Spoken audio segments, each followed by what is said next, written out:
Hey kids, it's time to get some SML podcast all up in that. I just know number 2 pencils. So number 2 is like HB, and it's the perfect medium of hard and soft. It's not overly smudgy, but it's not going to give like a super black line either. And then like from there, you move up or down the scale, and it either gets softer or gives darker lines and is more smudgy or whatever. So do number 1 and number 3 pencils exist? No.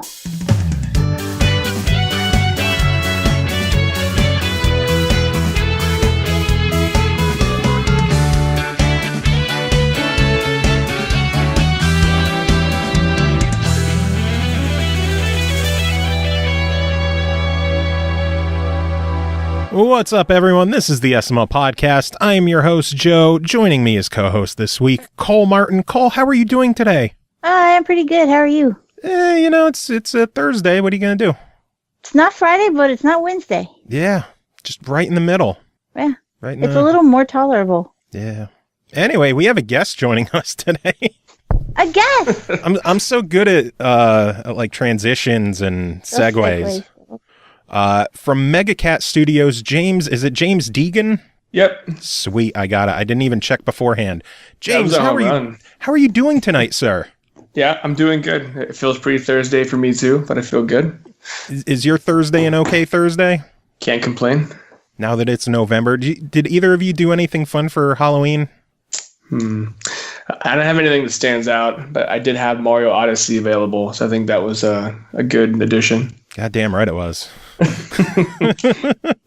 Halloween is actually a really big event for me and my sister because we don't get to spend holidays together. We're both married and we get shuffled off to our respective in-laws for Thanksgiving and Christmas. So when number 1 was born, we decided like Halloween was going to be our thing. And so we actually checked the kids out of school early and drove the 30 miles to my sister's and spent all of Halloween with her. And went trick-or-treating and went out to eat and all kinds of good stuff. Fun. And got an obscene amount of candy. I don't know. I think I'm going with Mario Odyssey was the better night. I was listening and kind of thinking like, yeah, I feel pretty good about my decisions. I mean, candy's good. My sister had one of those moments. She was like, I always give the girls an obscene amount of candy. And I realized that since you had kids, I stopped getting Halloween candy for you. And so this year she kind of went overboard. And like those tubs, those Rubbermaid tubs you get for storage at Walmart for like $5. Mm-hmm. She got one of those and she filled it up with like boxes of truffles and special flavored cookies and just everything under the sun that I love. So I will be eating that until this time 3 years from now. So you're going to be sending us care packages, right? I don't know if I want to share. I was about to say sure, but then I thought, do I really want to give away those apple spice cookies? Because those are freaking good. Oh.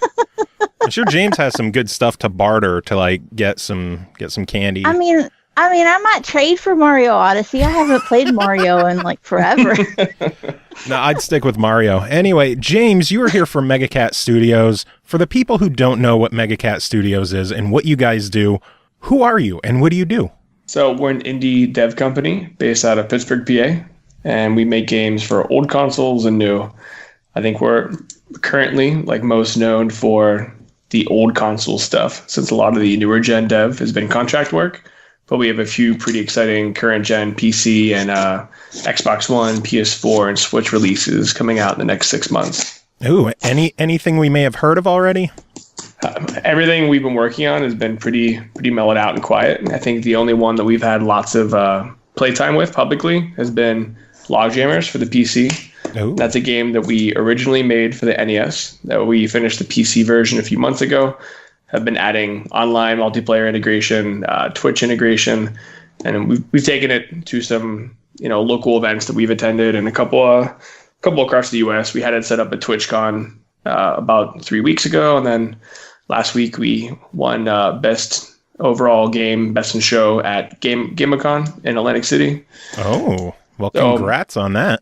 Yeah, everyone's pretty proud of our little efforts, our little rewards for the pretty huge effort so far. But what I love about the Logjammer's PC game, by the way, and I'm happy to send you guys some Steam keys to check out, is that it kind of has the like MegaCat brand ethos all tied up. Lots of couch co-op, tons of fun humor, quick gameplay. It definitely fits like the retro aesthetic without, being confined to an NES cartridge. Not that there's anything wrong with that. Hey, I'm a fan of NES. That's what caught my attention with MegaCat Studios, is you guys have made and released and manufactured a bunch of NES games, which immediately caught my attention. Yeah, it's interesting for anyone who's into the like collector side of retro market and is, pretty dev, tech capable, competent. People always ask us like, how are you doing this full time? We can always feel like the color drains from our face because we're not really sure either. It's kind of like take all the challenges that they're on to us. Yeah, right. It's like take all the challenges that like indie game companies have of product market fit and no money and crunch time and dev timelines and all this stuff, and then make the ceiling like 100 times lower, and then make the cost to make it like 200 times higher.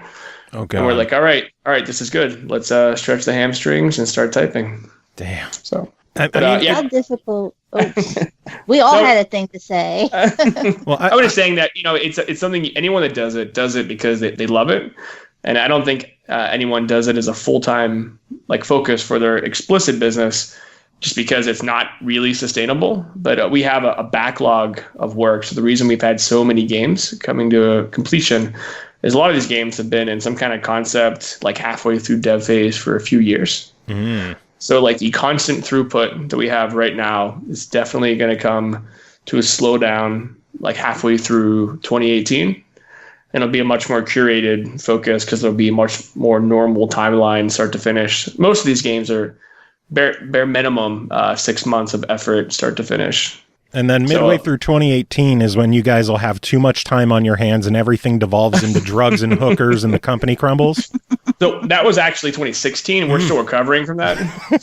But halfway through 2018 stuff is just shifting the focus onto something that, we've been really working towards, and it's something we're calling an upmake. So I'm not sure about the branding side. Well, we'll end up calling it in a year, but the upmake for us is finding core gameplay that's like fun and fulfilling that plays on a retro cartridge, and then doing a still pixel art version, but redoing all the art and adding features that are, available to us with newer tech stacks. Like, in Unity, whenever you're playing Logjammer's PC, you can look and feel all the different shaders, Unity effects, particle effects, all the juiciness and haptic feedback, things you can't actually do on the Nintendo, while still bringing those characters to life and giving them a little more excitement. Are you telling me that NES doesn't have Rumble capabilities and online gameplay? Depends on your audience, but most of the time it doesn't come with its stock. I wonder if people have modded Rumble packs and online into NES games. There's some interesting community projects for online stuff that's been happening. I know there's a semi-famous one a while ago with the you can log in and check Twitter with your Nintendo. That is incredible. It's pretty crazy for sure. But there's been a lot of enthusiast stuff. There's something for Genesis right now where they're going back, editing some projects to do some, at least local online play, working towards online play for games that didn't originally have it, which is really crazy. But you can imagine that those types of projects that have enormous scopes, lower probability, and no commercial viability are not going to be finished. But wouldn't it be nice? I mean, you mentioned commercial viability. I'm not sure many people these days would think to create, develop NES games and then manufacture them. I can only imagine how expensive that kind of endeavor is. Yeah, it's definitely a fun hurdle to overcome. So almost everybody here either was a collector, and everyone here certainly is a collector now. We definitely have a global team in a real way. One of our team leads is in Scotland. We have some guys in the UK, Istanbul, Philippines. Our office in Pittsburgh is about 15 people full-time. we've been doing contract work for a while under various names that weren't cat related.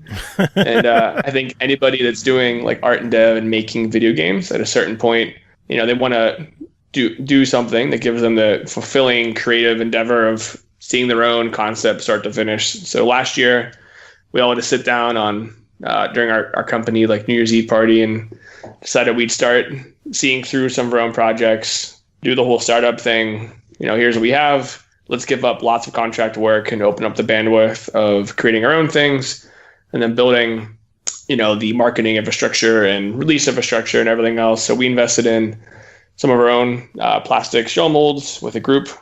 So we have our own NES shells. We can make them in any color. We definitely put a lot of effort into making sure that every single thing has the attention to detail that we'd want in something we're buying, which doesn't come cheap either. We went through a ton of sticker iterations. You would be so surprised how many sticker types exist in the world. But the ones we ended up settling on, they're great. They're actually printed on plastic. So if you see them in person, you absolutely can't tell. But not only do they never bubble no matter what, and they're resilient to huge temperature shifts, but they're waterproof. They're smear proof. They're die cut.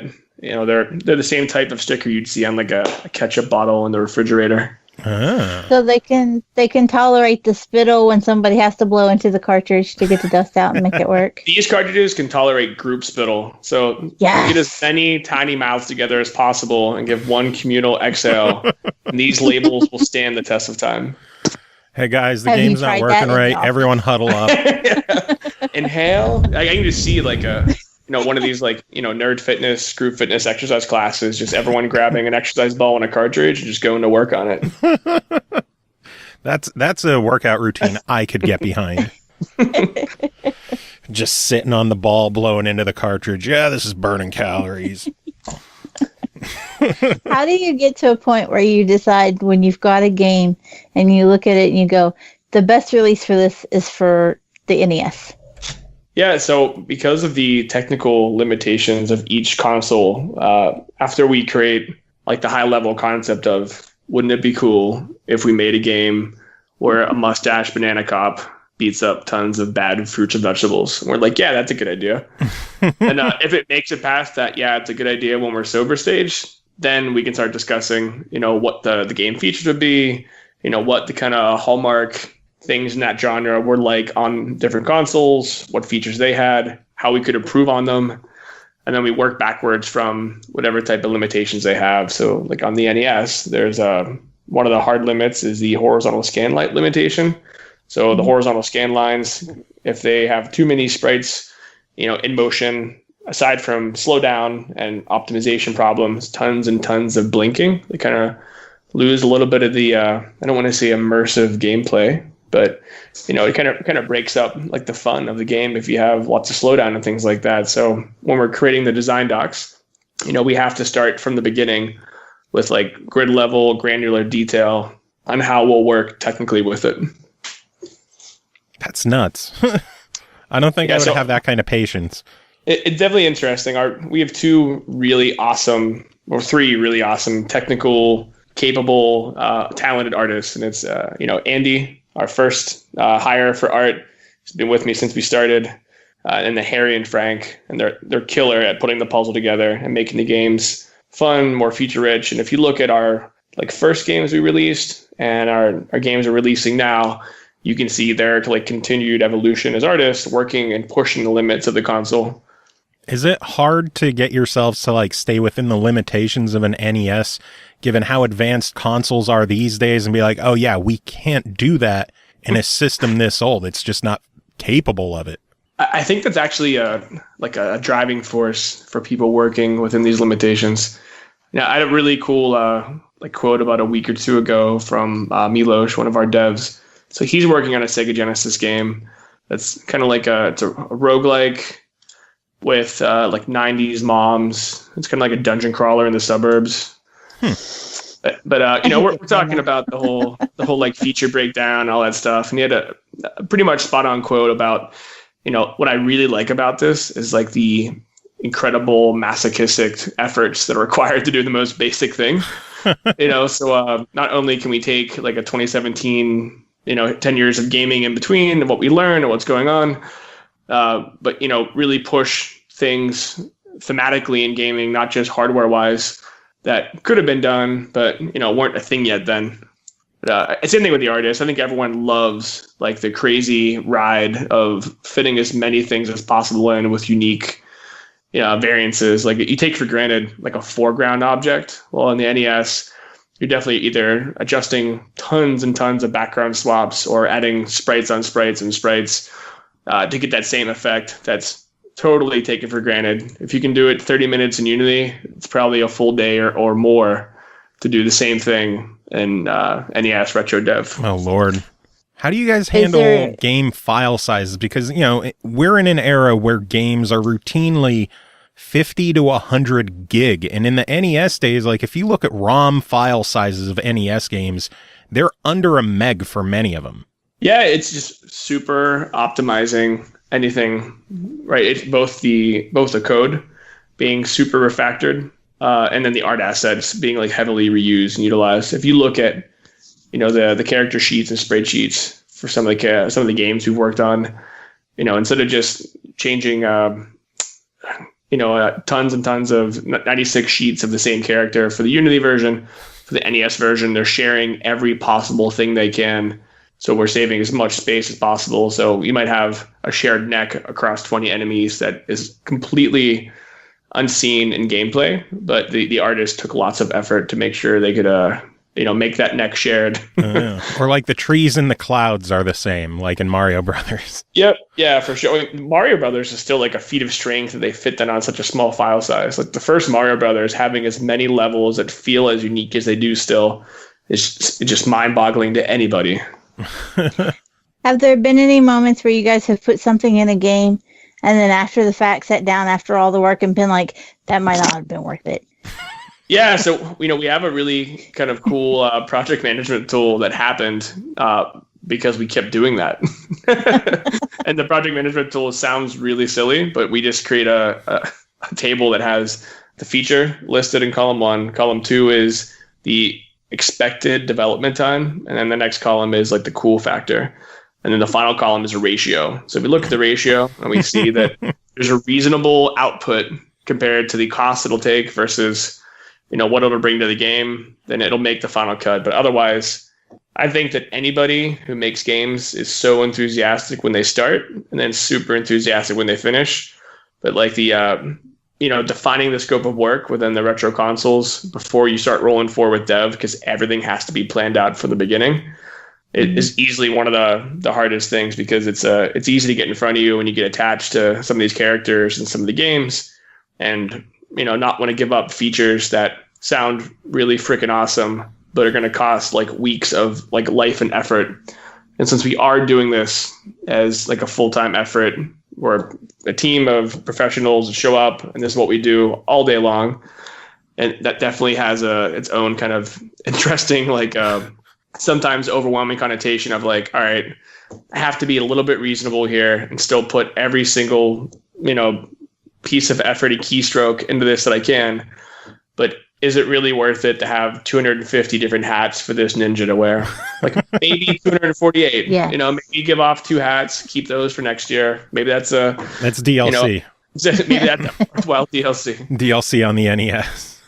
Just sell like cartridge sticker packet you slap on the TV. Yeah, it's like a Vectrex where they have the layover, the little plastic sheet to go over the screen. Yeah, it's great. We've actually talked about like finding 2 or 3 standard size TVs and doing a Vectrex type overlay for it, because I think it could be super cool. Oh, nice. The challenge is just scaling it to different TV sizes, because even though the aspect ratio is the same and there's probably a common 5. We thought we would support some PVMs, since there's a lot of PVM gamers, but by the time we got through the custom printing costs of doing something to the quality standard we wanted and the design standard and all the other things, we really started thinking like, why are we trying to kill each other? Because it's already the super narrowly focused niche of people who are still playing on hardware. Like now we're going to try to find it only people that are playing on hardware that have a specific model of a TV. Like we might as well just jump off a cliff now. And they'll probably all be CRTs too. Yep. Yeah. You know, it's crazy is that I think a really common thing that happens at an event for us, like when we set up, is we end up being easily one of the most popular booths, vendor tables, and people are just crowded around, constantly playing, like, you know, high-fiving us for the efforts. But so many people just don't have a Nintendo. And if they do have a Nintendo, they don't have a way to play it and stream it in HD. Yeah. And with the new kind of robust, like third-party aftermarket consoles that do play in HD, we're hoping that we can find a really cost-effective, simple, you know, solution for that, because the wholesale cost on like the AV, like Retron ones, is like less than $10, so it's super cheap. But then you run into the problem that most people don't have a way to capture via AV without upscalers, scanline generators, or just crazy input lag, or, you know, more likely they don't have something they want to plug in an AV cord to because LCDs don't look so nice. Yeah. Do your games work okay on like the Retrons? Because I have a Retron 5, and you know that hooks up with HDMI. Do you guys have any compatibility issues? Yeah, some of the games work perfectly natively the first time through on the Retron 5. You know, we have one or two games that, depending on the firmware version, it works fine. Like if it's updated, it's good. And then we have one or two that just no matter what we did, we could not get them to work correctly on Retron 5. You can imagine that in I guess there's 3 or 4 companies that make aftermarket consoles that are up to a good quality standard. Well, nothing against Hyperkin, but they definitely don't make something that's to the quality standard of like the analog NT or the ABS. And because they're emulating everything, there's really like no way for us to get under the hood and make sure that it works well with it, other than just endless like guess and check. Yeah. Everything we make works perfectly every time with the analog and the ABS, because they both run just like original hardware, and they're native HDMI. They're just a little bit cost prohibitive for some gamers. You figure like both of them even used are still around $200 to $300. Oh, wow.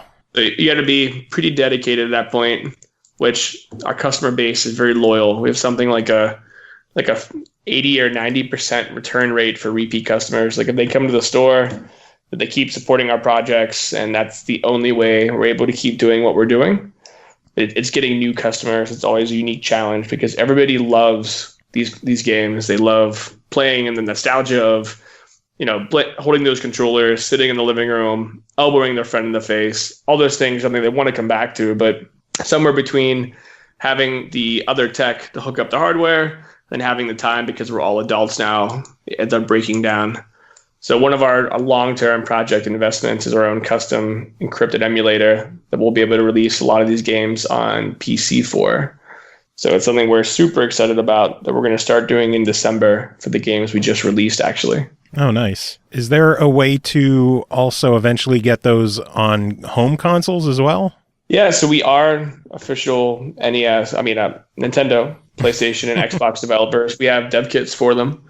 And we've been porting Coffee Crisis. We sent it certification for Xbox, so it should be released pretty soon on Xbox One. Sweet. And PS4, probably middle of the first quarter for next year. Nice. And then after that, we're hoping that we have enough throughput and runway to be pretty selective and still get some of those new gen expectations for a very cost-effective indie game. You know, so achievement systems are something we already have on our NES cartridges. Oh, but that's all of the cool. Kind of interesting quality assurance things that consoles do to make sure that things run perfectly for user experience don't work very friendly with games that are made in assembly. So we're definitely giving the pretty small team at ID at Xbox lots and lots of headaches. They're like, all right, well, how do we check to make sure that people are still connected playing the game? We're like, that's a great question. Yeah, that's a great question. You know, but they've been pretty hands-on. I think there's somebody there that still plays like the Nintendo in the closet at lunchtime or something that's been secretly allowing us to keep pushing forward on it.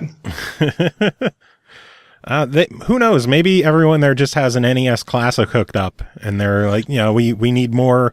I love retro gaming. Like, I grew up in the 80s.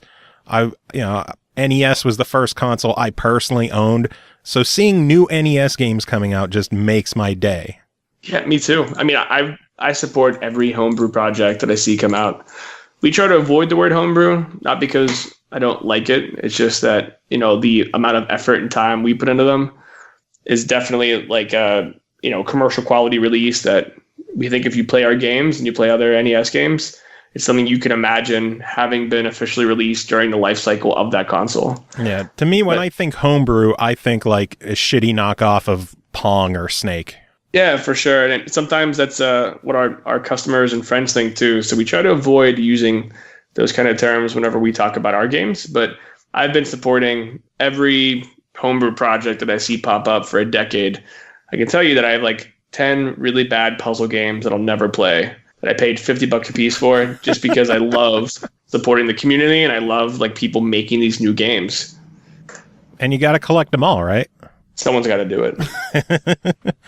So for the people collecting everything, how many games have you guys released so far in NES? So NES, we're nearing 10 coming up here. But wow. By the time this calendar year closes, there might be 3 more. We definitely have lots and lots of projects that are above the 75% mark because it's been a few years of effort. It just, a lot of custom tools we had to develop to streamline the process, lots of edge cases, kind of making sure that the quality is still there on the hardware too. So it's, both the, I want to say like integrity of the hardware itself, so it doesn't get damaged or degrade and doesn't do any damage to the console with the right beveled edge connectors and, high quality components that'll outlast consoles are being played on, down to making sure that all of these derivative aftermarket consoles play our games without problems or slowdown.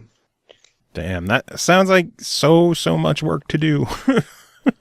Yeah, it's, I'm sure that if we knew every single detail about all the problems and headaches we would run into when we first started, we would have never started. But once we were in, we were pretty committed, like financially, and that gave us the drive to finish a few things. And then what, really pushed the needle forward was getting a lot of the, I don't want to call it like fan mail, but just the response from some of the community of like, this is so great. Thank you so much. I spent, these last 2 nights sitting and playing and sharing some of the retro things I love with my girlfriend. And these games gave me kind of that same nostalgia for the first time with new titles and lots of little messages like that encouraged us to keep pushing through the mud. That's really cool. And then something else I love is that you guys don't half-ass it and like just put out a shitty generic cartridge. Like you go all out with official looking cartridges. They're shaped exactly like NES cartridges, instruction booklets, boxes, high quality stick. Like you guys go all out with this stuff. Yeah, the boxes are cool too. I love the boxes we have. Just like everything else, we were very selective on, what material type and where, and all of our boxes they have lots of little cool features too. They're embossed or they're foiled. They're made on nice laminated cardstock. When you assemble them, whether they are shipped assembled or shipped flat, depending on where you're located in the world, when you fold them out, they're not going to rip. They're not going to tear. There's something you can open and close over and over. I've had a few kind of aftermarket projects where it almost feels like the box is meant to be disposable. Like when I open it up, it just rips, right? But yeah, we definitely put a lot of attention to detail on the presentation.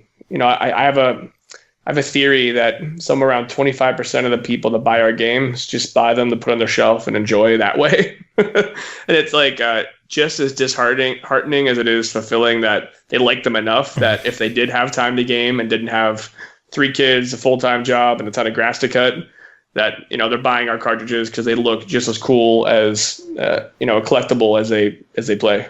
Some people care more about the physical collection than the actual content of the games. I mean, how many people out there pick up everything that Limited Run Games does to have a complete PS4 or Vita collection?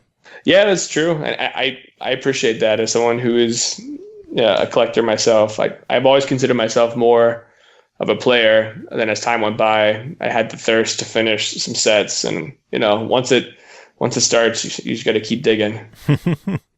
If somebody wasn't... Go ahead. If somebody wasn't into retro gaming and was just looking to get started with it, and they approached you and was like, which one of your games would be the best to start with, what would you say?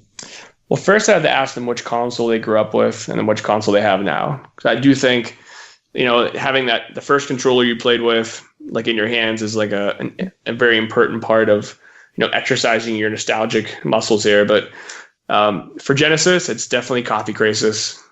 Not only do we have a lot of pain putting that game together and making it all work the way it should, it's pretty full featured. It's fun to play.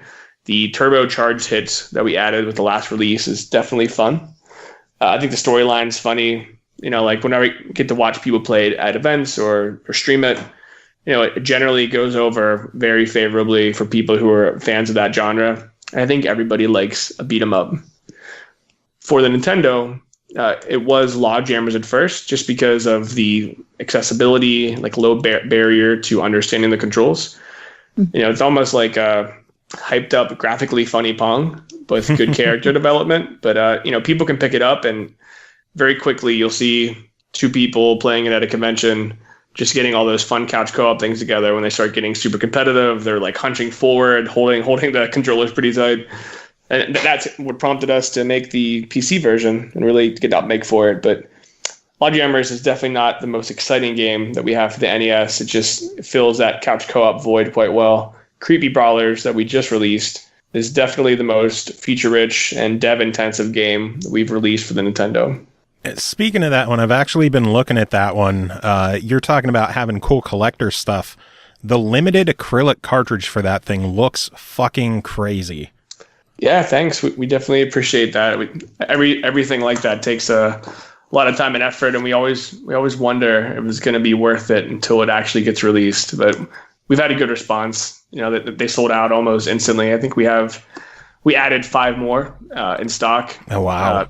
Like yesterday, and I think that'll be the end of the run. But we've had a great response so far with people just kind of clamoring to grab it. And the game itself is definitely fun. If you look at a game like Mike Tyson's Punch Out, it's a classic. It's hard to improve on just this like amazing game, right? But we had an opportunity to take a genre that hasn't had a ton of other people jumping in for it, probably because of the brutal development that it takes to make sprites that big on the Nintendo work quickly.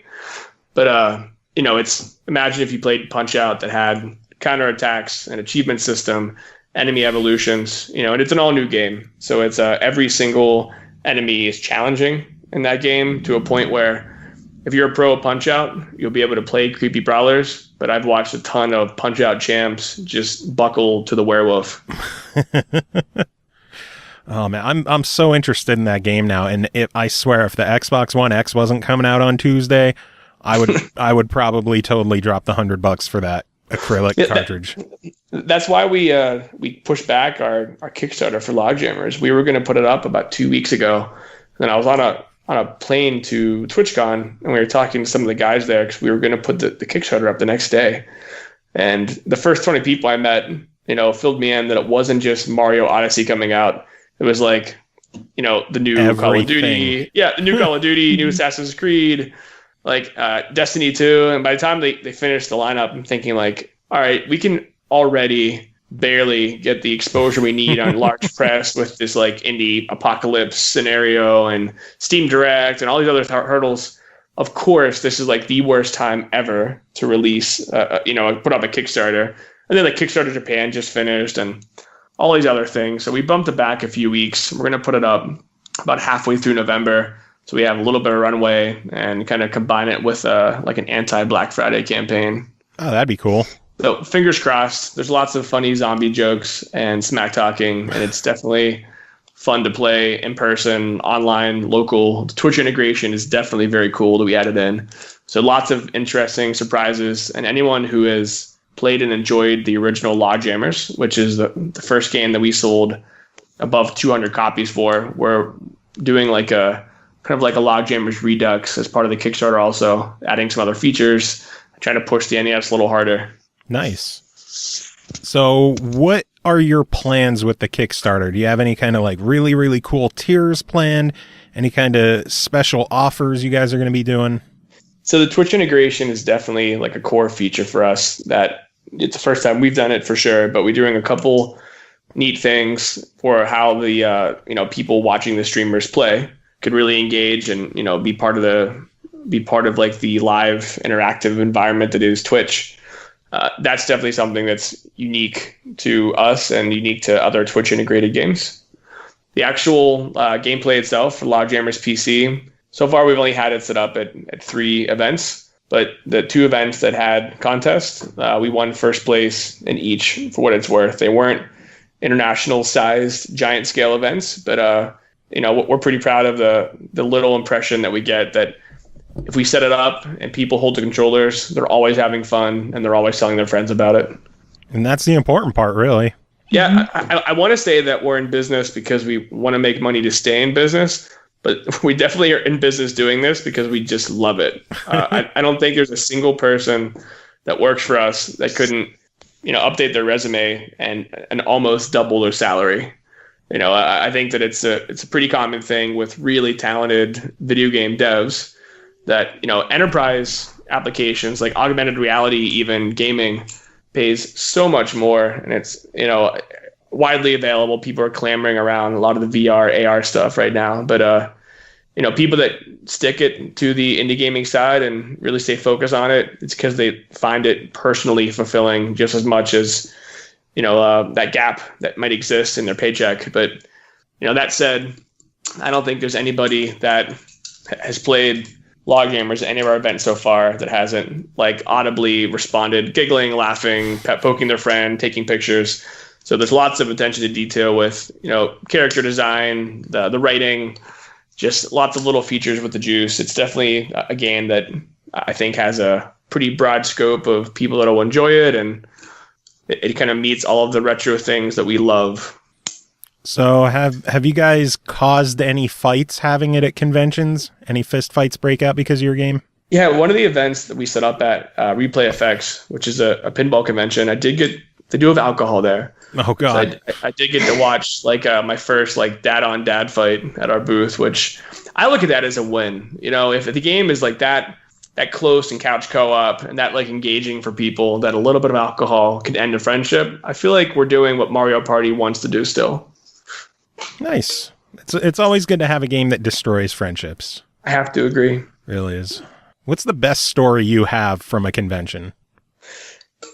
In general, I want to say that if I'm basing them off of people playing games, what I enjoy the most, my most fond memory, is the first time we had people playing Logjammers. We spent a lot of time coming up with silly how they smack talk before a match, what they say after, what the characters look like, what their personalities are, what kind of hobbies they have. And the first time we watched people play it for 30, 40 minutes, and I was helping some kids get set up with the HTC Vive game that we made.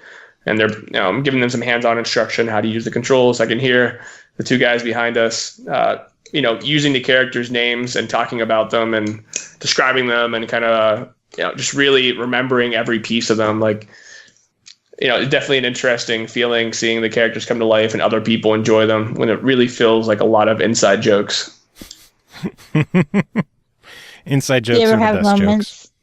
Do you ever have moments where you're just no, that's not how you say that character's name, or that's not how you're supposed to play with that character, or you're not doing it right, put the controller down? Because that's what I would do. That's what I do when my kids play. Maybe not with the playing as much as, I guess sometimes I get a little pushy with people using their items. It always starts off real friendly. I'm like X throws, and if you time X for a catch, it'll give you a volley. A volley is like a counter attack. It'll throw the axe right back. And then, I'm saying B allows you to use an item. Here's how the item's indicated if you have it. Here's what the items do. And I'll watch them play, and they're so focused on moving the characters, catching the axes, and throwing. They'll get these awesome items. The special attacks are so cool in Logjammers.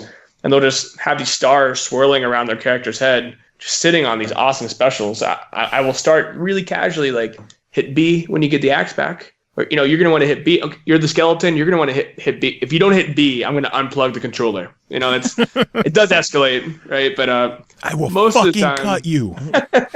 Most of the time, it's pretty cool. But I'm personally attached to one of the characters that's based on me. He's this incredibly overweight, nasty person that's full of mayonnaise. So his name's Mayonnaise Monsoon. And, the idea was that, mayonnaise is like this bloated zombie type that his skin is so gooey. If you touch his skin, it feels like he's full of mayo. Oh, God. But he also just loves mayo. So as a fellow mayo enthusiast, I'm like, oh, this is my guy, So whenever I see people like talking about him, it's not uncommon for people to play as him. And he has a really funny thing. Like whenever you score on him, he just does this like really sad, motionless vomit of mayonnaise where he just bends over and vomits mayo. And I love it, right? But I've seen a lot of people see it and they'll just like straight up tell me how gross it is. Or oh God! Well, actually, one of our artists, like was telling me how much he hates him and he thinks he's scary.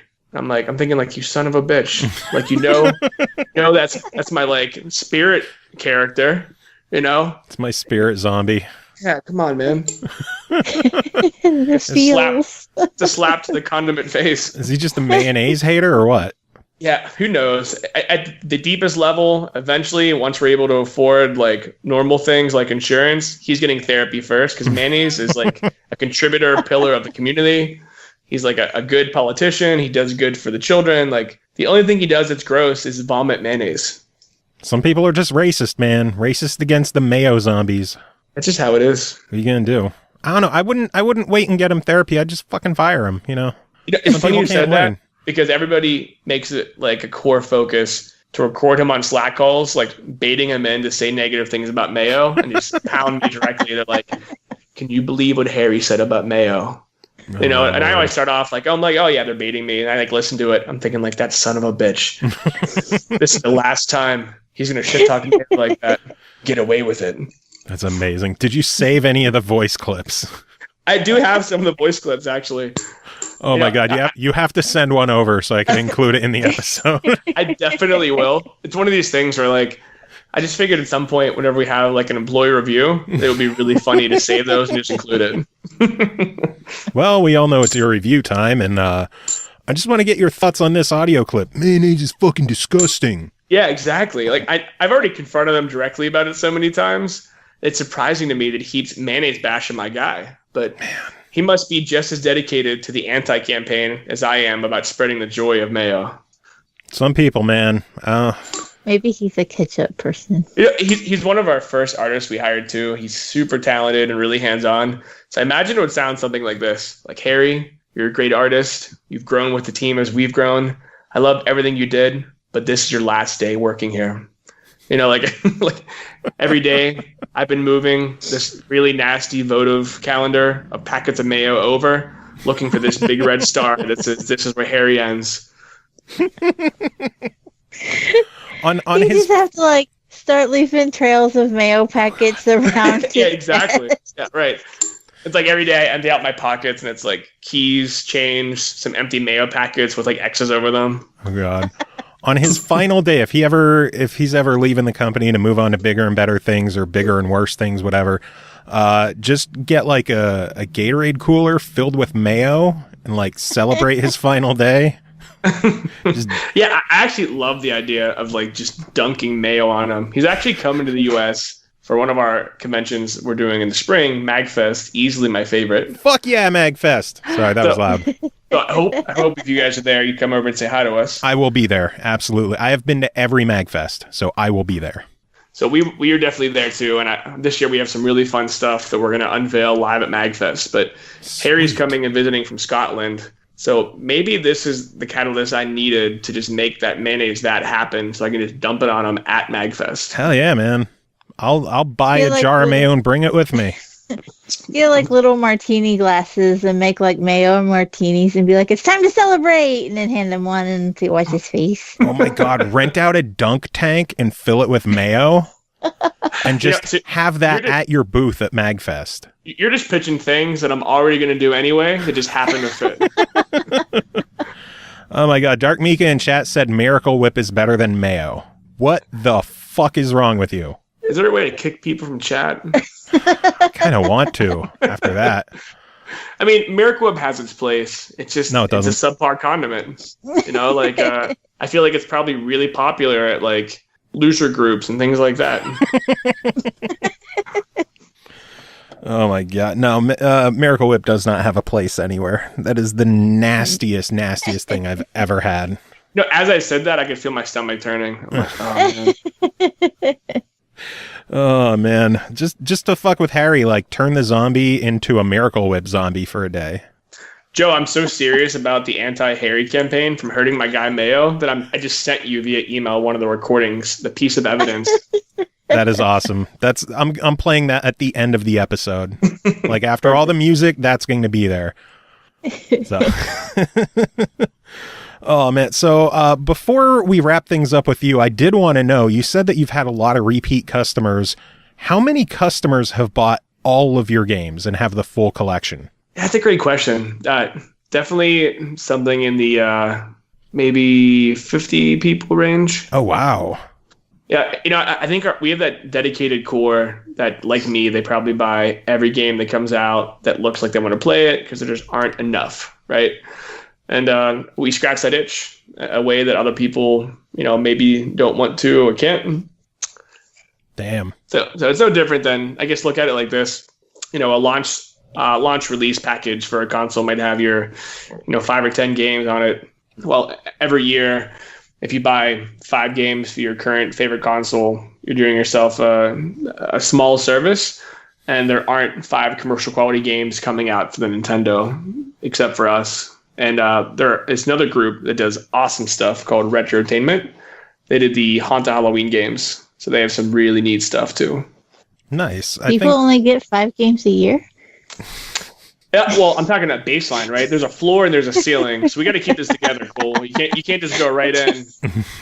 I mean, that's the way I function. Everything's just head first. Head first into the Mayo vat. Yeah, I mean, do I lose bonus points if I mix a little barbecue sauce with the mayo? I guess it depends on the final application. Sometimes it's too strong. It's the reason people have vodka water. I get it. Like if you've got a French fry and you're about to lose some of your mayo off of your burger, then you grab it real quick with the French fry. Is that just a redneck thing? Is it just because I'm fat that I do that? But I don't want to lose the mayo, so it goes on the fry. Well, I mean, I appreciate the diverse reach of mayonnaise.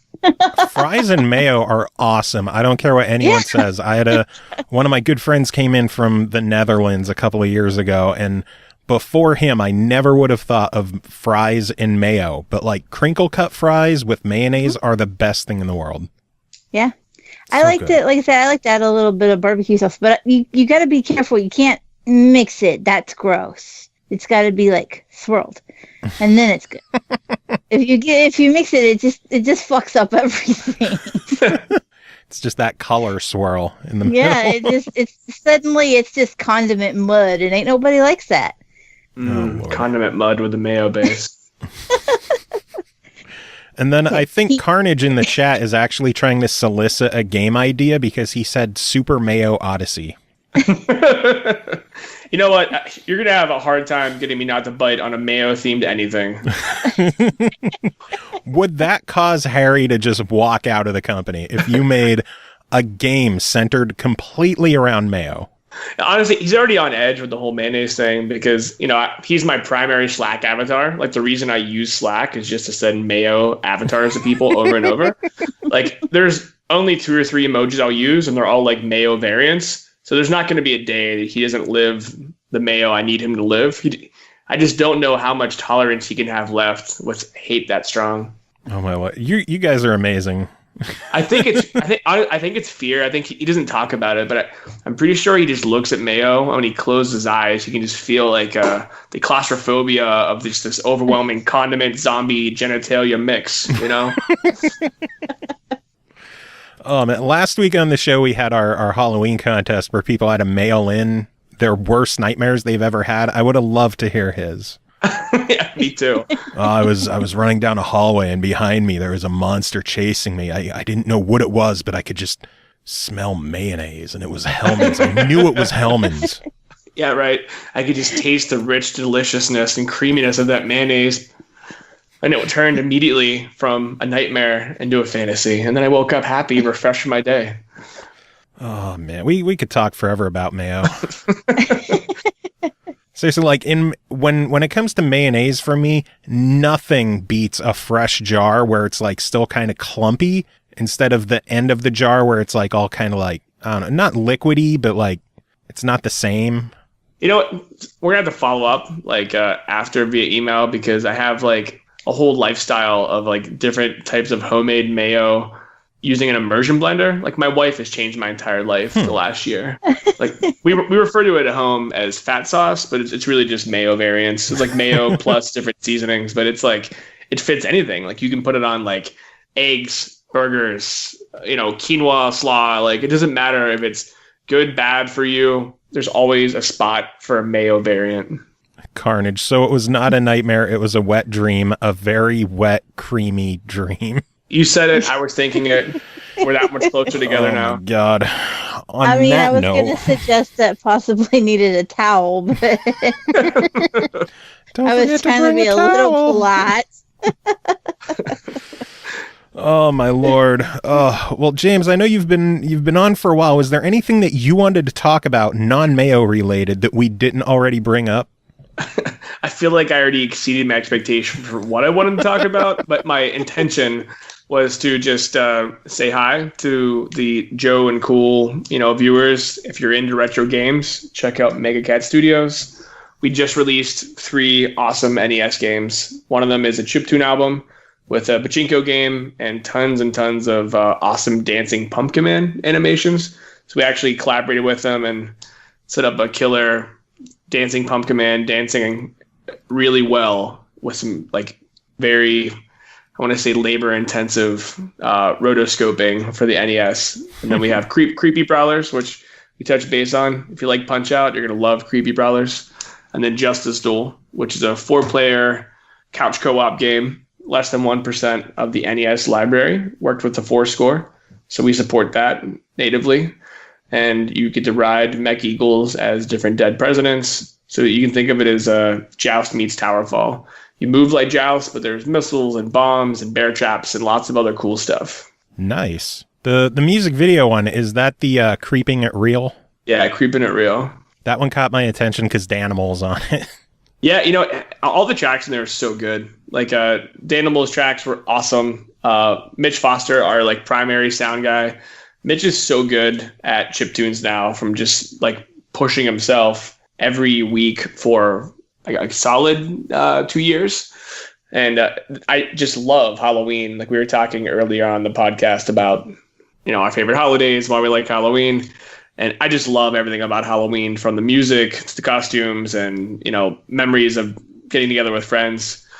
So I wanted to take all these killer tracks that we did in Creepy Brawlers and add a few, do a Halloween chiptune album. And I think a lot of chiptune albums are cool, and what they miss is something for you to do while you're playing the game. So we added a really fun kind of trick-or-treat pachinko. And when we had the idea to contact the Dancing Pumpkin Man, I feel like it just put the, icing on the cake.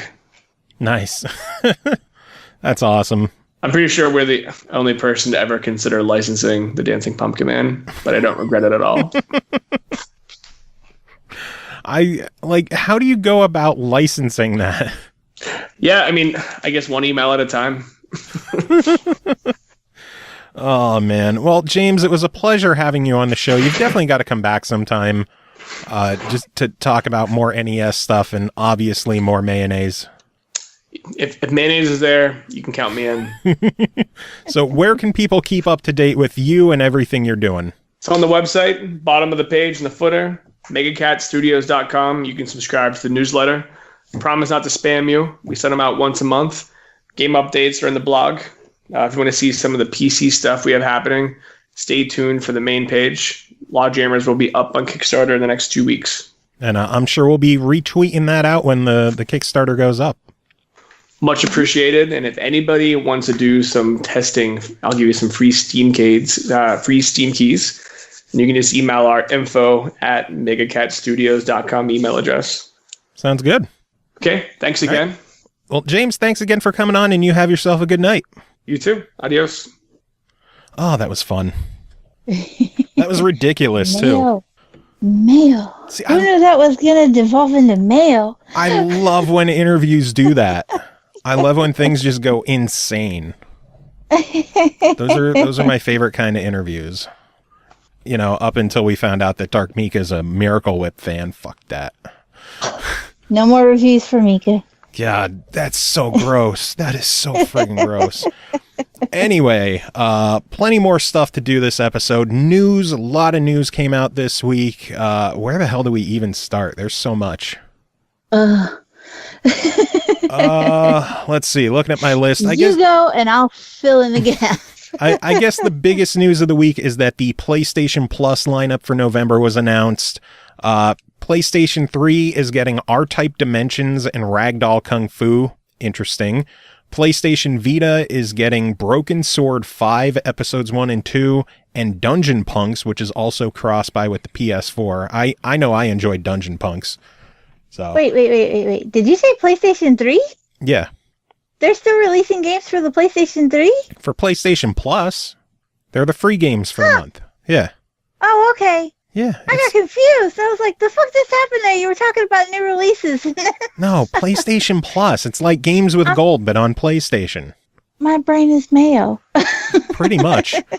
And then the PS4 is getting Worms Battlegrounds and the game Bound. So it's, I don't know, an okay month, I guess. They've had a bunch of really good ones, and this one just, I don't know. I'm a little jelly of Battlegrounds. Wait, don't we have, is that the Worms we have, or is that the new one? Worms Battlegrounds was the one that came out early in the generation. It's not All-Stars. Oh, okay. I was confused. I thought it was, of course I'm confused. I thought it was the new one. Or no, Worms WMD, that's the one that's we what have. it was. Yeah, Worms Battlegrounds. We already got games with gold then, because I know I have. It's the only Worms we have, and I wouldn't have, like, not for any reason. I just wouldn't have bought a Worms game because I'm not familiar with them. But I know I have it, so so it had to be games with gold. Yeah, and as a reminder, Xbox this month is getting Trackmania Turbo and Tales from the Borderlands on Xbox One, and 360 is getting Nights into Dreams and Deadfall Adventures later on this month.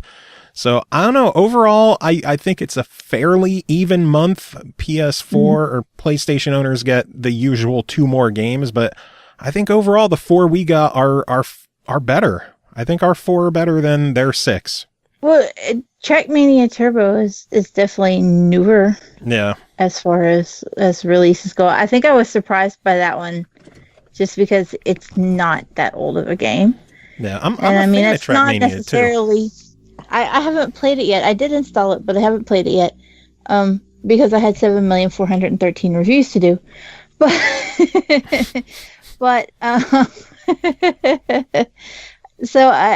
was surprised when I saw it. I was like, you know, of course not every game we get is an older game, but that's only, I remember it being released a couple months ago and everybody was going on about how great it was. It caught me off guard for it to be fucking Donovan. For it to be games with gold. Oh, man. PlayStation owners are going to have one more free game to look forward to starting now and through January 2nd. PS4 owners can also get Until Dawn Rush of Blood for the PSVR as a free game. So that's pretty neat as well. Dark Mika in chat, because Carnage made a joke that said change your show to SMM, scoring more Mayo. And Dark Mika asked, does SML really stand for small, medium, large? I know every now and then I'll address it on the show, but it used to. For the first 20 episodes, it was the small, medium, large podcast. Now, officially, unofficially kind of ish, there's 2 names. We had a contest way back on episode 20, and the name that was decided was Someone Might Listen. And then for episode 200, we had another contest to rename the show, and the winner was Scoring More Laughs, which won. But I still kind of go back to Someone Might Listen. I think it's just an overall better name. I don't know. I muted the phone because of the dogs and I forgot to unmute it. We're just going to hear barking all night. Yeah, well, number 1 had a band thing and Dad had to go pick her up. And so now the dogs are like, oh my God, people, we forgot you lived here. It's been 12 hours. Sorry. Some other news this week. We went over games with gold and PlayStation Plus. Xbox Game Pass got some new additions for November. a pretty solid lineup of games added to Game Pass with Halo Wars Definitive Edition, Resident Evil HD, Oddworld New and Tasty, Skyforce Anniversary, The World of Van Helsing Death Trap, and Mega Man 9 on the Xbox 360. And then also they made a note that this is only going to be available until January 31st, but Metal Gear Solid 5 The Phantom Pain was included as well. It was a pretty big surprise lineup. That's a hell of a lineup for sure. I don't know why I keep paying for Game Pass, because I've had it for like 4 months or whatever, and I think I've played one game and I downloaded another and it just sits there. Because I have 7,314,000 reviews. But my husband plays the ever-living shit out of Farming Simulator off of it.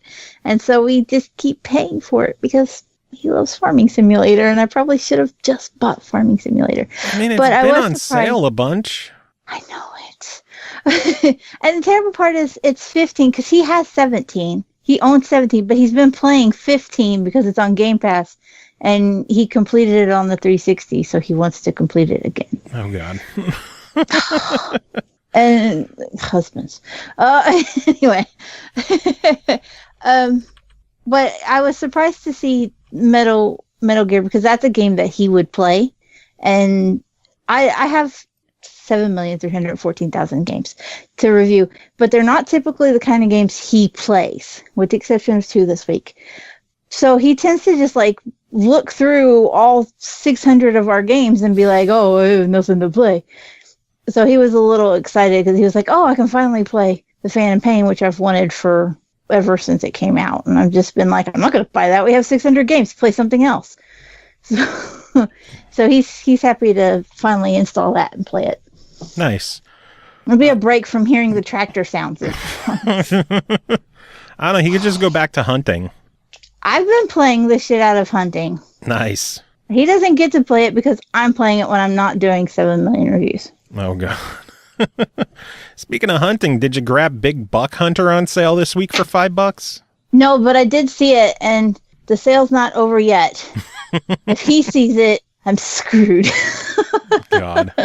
I was like, oh, I have to have that. And I'm going to be like... I was excited because they also have the one Cartoon Network Battle Crasher game or whatever it is, and then the Monster Jam Crush It for $5 each. And the game. Go ahead. What were you gonna say? There's a new Steven Universe game coming out tomorrow. Yep. Is that what that's called? Yep. Is that different from the one that's in the Cartoon Network bundle? What bundle? The one that's available for $5. Is that not a bundle? I thought it was like... No, it's like a party action fighter game, I think. Oh, okay. No, it's not a bundle. The Universe character, like, I'm not familiar with these characters because I don't watch... no, that's an older game that's been out for a while that apparently got shit reviews. Like, how is that different from what's coming out tomorrow? Anyway. The Steven Universe game coming out tomorrow is supposed to be more like a Paper Mario style RPG. Yeah, I was watching them play it on the ID at Xbox stream, and it reminded me of South Park, but with less penises and fart jokes. That was a fun stream they were doing today, and I say that because I won a copy of Steven Universe on that stream. Did you win it? I did. I got the second code they dropped. Wow. Very nice. Because I made a point to thank them in the chat because all the other codes they dropped, no one said shit. So nobody ever learn some manners, people. Jesus. But let's see, more news this week. Only one backward compatibility edition this week, but I think it was a pretty solid one. Not necessarily a good game, but it's a fun game. Deadly Premonition. I saw that. That looks like something I would have played. You should track it down. It's crazy. It's goofy. It's like a B-movie video game. I love B-movies. Well, there you go. Now you know what to pick up. Like, the horrible more cheesy it is, the happier I am. So yeah, I need to catch that one.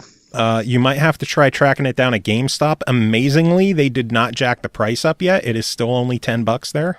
Oh my. Yeah, so... I wonder if our GameStop is even still open. They were talking about it was going to close. I don't know. I don't imagine in a town of like I think that town over there has 6,000 people. I don't imagine there's a lot of gamers. Not in redneck land. Ah, well, what are you going to do? Anyway, let's see. What other news? Nintendo is opening pop-up experiences at 17 different malls around the country starting November 11th through December 17th, where people can try out recent games and presumably actually find the Switch in stock, which is neat. So, 17 different malls. I don't believe you. I don't believe you that the Switch is going to be in stock. I don't know. I've been finding it a lot easier. They'll have one there that everybody can touch and get germy because it's flu season. And like some kids are going to snot and sneeze on it and the screen's going to stop working halfway. And I'm incredibly pessimistic about this experience. Holy shit. If you know anyone who's still trying to find a Switch, like I've helped a handful of friends get them because I've seen them around here. That's easy. I haven't been looking for the Switch. I looked for the retro Nintendos because that's what my sister was interested in, but we never were able to find her one. And so that's probably just SOL. We're never gonna find one of those. But yeah. We had better luck going to a pawn shop and finding an original Nintendo than trying to get one of the minis. Ah, boy. The 17 malls that those are going to pop up, it's a pretty decent mix of locations across most of the country. The Perimeter Mall in Atlanta, Georgia, the Nantic Mall in Natick, Massachusetts. There's a town I've never heard of. Woodfield Mall in Schaumburg, Illinois. Like, they're picking some out-of-the-way places.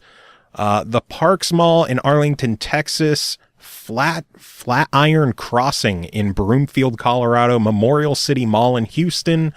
Del Amo Fashion Center in Torrance, California. The Glendale Galleria in Glendale, California. The Aventura Mall in Aventura, Florida. The Mall of America in Bloomington, Minnesota, which, you know, obviously it's going to fucking be there. The Queen Center in Elmhurst, New York. I was excited to see this one. King of Prussia Mall in King of Prussia, Pennsylvania, which is like a 2-hour drive for me. So maybe if I get bored, I'll take a trip and see what their pop-up experience is about. You're going to get bored. Probably. Arrowhead Town Center in Glendale, Arizona. So we have Glendale, Arizona and Glendale, California. That's interesting. Washington Square in Portland, Oregon, Westfield Valley Fair in Santa Clara, California, Westfield South Center in Seattle, and Tyson's Corner Center in Tyson's Corner, Virginia. So a pretty decent, you know, variety of malls across the country. But not Kentucky, Ohio, or West Virginia, which is my tri-state area. What are you going to do? Go to King of Prussia. Fuck. Can't be that far. The Virginia is probably the closest one. Maybe. And watch it be like I say that, but it's all the way on the other end of Virginia. That's not even close to Kentucky. No. Because there's one part of Virginia you can be in like 2 hours, and the rest is like 3 days away. Latino, he asking what stores. They're just standalone pop-up Nintendo store experience things, I guess. Like a little kiosk, I imagine. Either that, or you know how like around Halloween time, one random shut down store in your local mall just opens up a Halloween store? It might be something like that. Oh. So, I don't know. We don't have malls here, Joe. Well, what them city folk know is malls. We have strip malls, which are not as exciting as they sound. Oh, Lord. It's been revealed that Shadow of the Colossus remake on the PS4 is going to be costing $39.99 and releasing on February 6th. So despite how much I hate all fucking PS4 stuff anymore, I'm actually kind of interested to check that out since I love the original on PS2. PS4 Pro owners can also enjoy the game in 60 frames per second, so that's fun. PlayerUnknown's Battlegrounds was officially announced as a December 12th release date on Xbox One. And it's game preview. Yes, Xbox One game preview. It will cost $29.99, and there will be a, quote, physical edition of the game, which is pretty much just a plastic case with a download code inside. But which is really odd. It qualifies for 20% off at Best Buy, so bring it on. It is odd though. I saw that with Cuphead, and I was like, I was just going to say they're going to see that with Cuphead next week, where it's going to be a plastic case, a download code, and then an art cell, which is nice. Mm-hmm. Rocket League. God. Sorry. God damn it. Rocket League is finally hitting the Nintendo Switch November 14th, so I am very excited about that. Will crossplay be ready to go then? I have no idea. Or is that later? I don't know. Because that is one of the crossplay games, right? Yes, it is. That and Minecraft. So it should be... It might be ready right out the gate. It might. So who knows? We'll see. And then finally, Nintendo is planning some special holiday releases for the season. Maybe you'll see these at these pop-up locations. Console-wise, they have now a red and white Nintendo 2DS preloaded with new Super Mario Bros. 2 for only $79.99. Also available now is a white and orange new Nintendo 2DS XL for $149. A Pokeball Edition new 2DS XL will be releasing tomorrow the 3rd, or today, if you're hearing the MP3 of this, for $159.99. And then a Link Green 2DS will release on Black Friday for $79.99 with Ocarina of Time 3D pre-installed on it, which looks really nice. It's a really nice shade of green. I'm typically pretty anti-green, but that does sound... My kids need a new Nintendo to fight over. it's pretty. And they're only $80, so brave the Black Friday shitstorm and the first Nintendo DS I got during my first Black Friday experience was many years ago. I don't want to date myself too badly. Many years ago. And Walmart was having them for $89, and I had called and I was like, "Are you guys gonna have enough of these? Are they?" And she's like, "Honey, people started lining up yesterday for that." And I'm thinking, it's a town of 6,000 people. There can't be that many people in line. But Dee talked me out of it. He's like, "No, you have arthritis, and I'm not gonna go let you sit down and like wait for days when we have a baby at home." Oh, she wasn't a baby. She was maybe 5. So I gave up on it. I was like, there's no way I'm going to get one of those pink Nintendos. That's just that. And I didn't go Black Friday shopping until 10 o'clock the next day.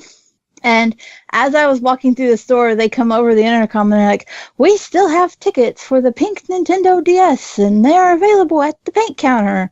And I went over, I was like, "I want a ticket for a pink Nintendo." And she's like, "Okay, here you go." And I just walked away. There you go. And I had to go up to the eye counter to get it, to like where they do the Vision Center at. And she opened that door, and there they were, just stacked up to the fucking ceiling. And I spent all night being upset that I wasn't going to get one of these, and I just walked out with it without even trying. Oh my God. I guess it helps to live in the boondocks with shit like that. It really does. Like, that's one of those things. My Walmart gets ridiculous, just like every other one. And yet nobody's ever there. Like, I can't ever get the $4 pajamas for my kids, but my husband walks out with a $100 TV like it was nothing. It's the damnedest thing. They have one. I don't need no goddamn TV. Right. They people here still have like the big floor furniture wood TVs. Oh, Jesus. I had one until a few years ago. I legitimately had one of these, and it just sat there with the regular TV on top of it. You know what would look great on that TV? That floor model wooden gigantic thing? NES games. An NES game. From Mega Cat Studios. You're not wrong. Last thing from the Nintendo releases thing, they mentioned 2 different games in the press release. The first we already know about, the Xenoblade Chronicles 2 Special Edition, which is coming out December 1st for $100. Includes a soundtrack CD, a 220-page hardcover art book, which is crazy, and then a metal case. I'm still not a fan that in Europe they specifically say it comes with a steel book, and in America they say it comes with a metal case. That worries me. That is different. Steelbook is like the brand name, the really, really good ones. Like if you get a Steelbook and you get like a metal pack or a generic metal case and look at them side by side, It's basically like it's comparing Hellman's mayonnaise to Miracle Whip. Yeah. Generic steel cases suck. And then I didn't even know there were generic ones. Yeah, I don't know. I don't know if you do many collector editions, but you might have something. No. Okay, then you don't have something. I really don't. And then the last game that they mentioned is that Zelda Breath of the Wild is getting re-released with an Explorers Edition on Black Friday for $60, same price. Includes the game, a 2-sided map, and a 100-page Explorer's Guide. So some free bonuses if you pick up an already amazing game. Unfortunately, the expansion pass is not included in that, but, you know, what are you going to do? Yeah. Dark Mika, Miracle Whip is the best. It's the Steelbook of condiments. Fuck no, it isn't. Someone's getting timed out soon. Keep mentioning that bullshit in our chat room. Fucking Miracle. I'd rather see people saying LOL than saying Miracle Whip tastes good. I was about to say it's the LOL of condiments. Miracle Whip is the LOL of condiments. Perfect. Oh my God. That is so accurate. Anyway, that's it for the news. Do you have any news you want to talk about? Anything I missed? Kohl's Black Friday ad leaked, and there's an Xbox One S. It's going to be $190. Oh yeah, I remember that. $189. $45 full cash. So if you shop at Kohl's, it's good to pick up. Yeah, we don't have that here either. But I saw it, and I love Black Friday. I start getting excited about Black Friday in August because I'm weird. Generally, though, where you could see the price be compared to like $145 because of the Kohl's cash, that kind of gives you an idea of what you can expect other stores to try to meet or beat. So you can probably expect that places like Walmart and Target and stuff are gonna have Xboxes in that $175 to $190 range with gift cards. Probably. I honestly, I wouldn't even be shocked to see some kind of special bundle with the X by then. Yeah, it's entirely possible. Somebody was saying something about pre-order bonuses for the X where you got 3 games, and I don't know if that was legitimate or didn't. Those are the people something who like won them from Taco Bell. Yeah, something like that I would expect to see as a Black Friday deal. Like buy an X, get 2 games or whatever of your choosing from this specific lineup. Then again, how many times has Microsoft done a buy an Xbox One now and get any free game of your choice? It's possible they might do something like that again for Black Friday. You never know. But the people who like to see, I've said before, I'd love to buy the girls their own Xbox One S so that they leave my Xbox alone. But I have a hard time justifying the full price of it because I'm like, sorry guys, y'all don't get anything else if you get this Xbox. So if like you could find that kind of deal where it was $175 or so, it'd be a lot easier to be like, I can get this, and maybe they can get some socks and underwear in their stockings too. Yeah, that works. But yeah, I don't know. I guess we'll see. The X is out next week. I am excited. I know for a fact I will be getting one on Tuesday because I gave up on Amazon. As of tonight, Thursday night, they still did not have any kind of like estimate arrival date. Like it's pre-ordered. You'll get this on Tuesday. And there have been people on Reddit saying like, yeah, I just got a shipping update from Amazon. I'm not getting it till fucking December. I had seen something about them overselling. That it was an Amazon problem that had oversold, and like it was just up in the air if people were even going to get theirs. Yeah. So I was at GameStop earlier today because I went to go pick up Deadly Premonition, obviously, and they told me that they were going to have 4 Scorpio Edition extras. Oh. So if anyone out there is still hoping to track down a Scorpio Edition or just an Xbox One X in general, it can't hurt to call your local GameStop and see if they may have gotten any extras.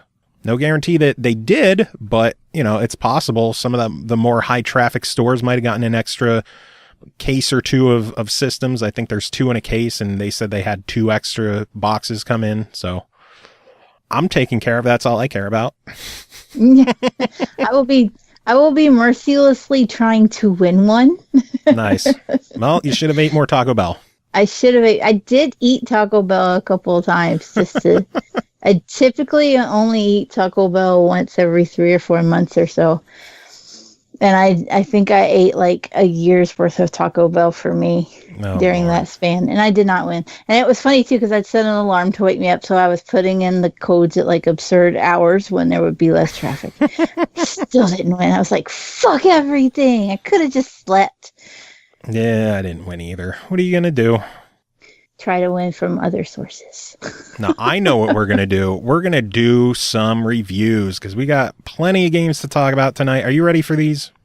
Let's review. Okay. First game to talk about tonight is called Spintires MudRunner, developed by Saber Interactive, published by Focus Home Interactive and Maximum Games, released October 31st on Xbox One and PS4 for $39.99, on Steam for $29.99.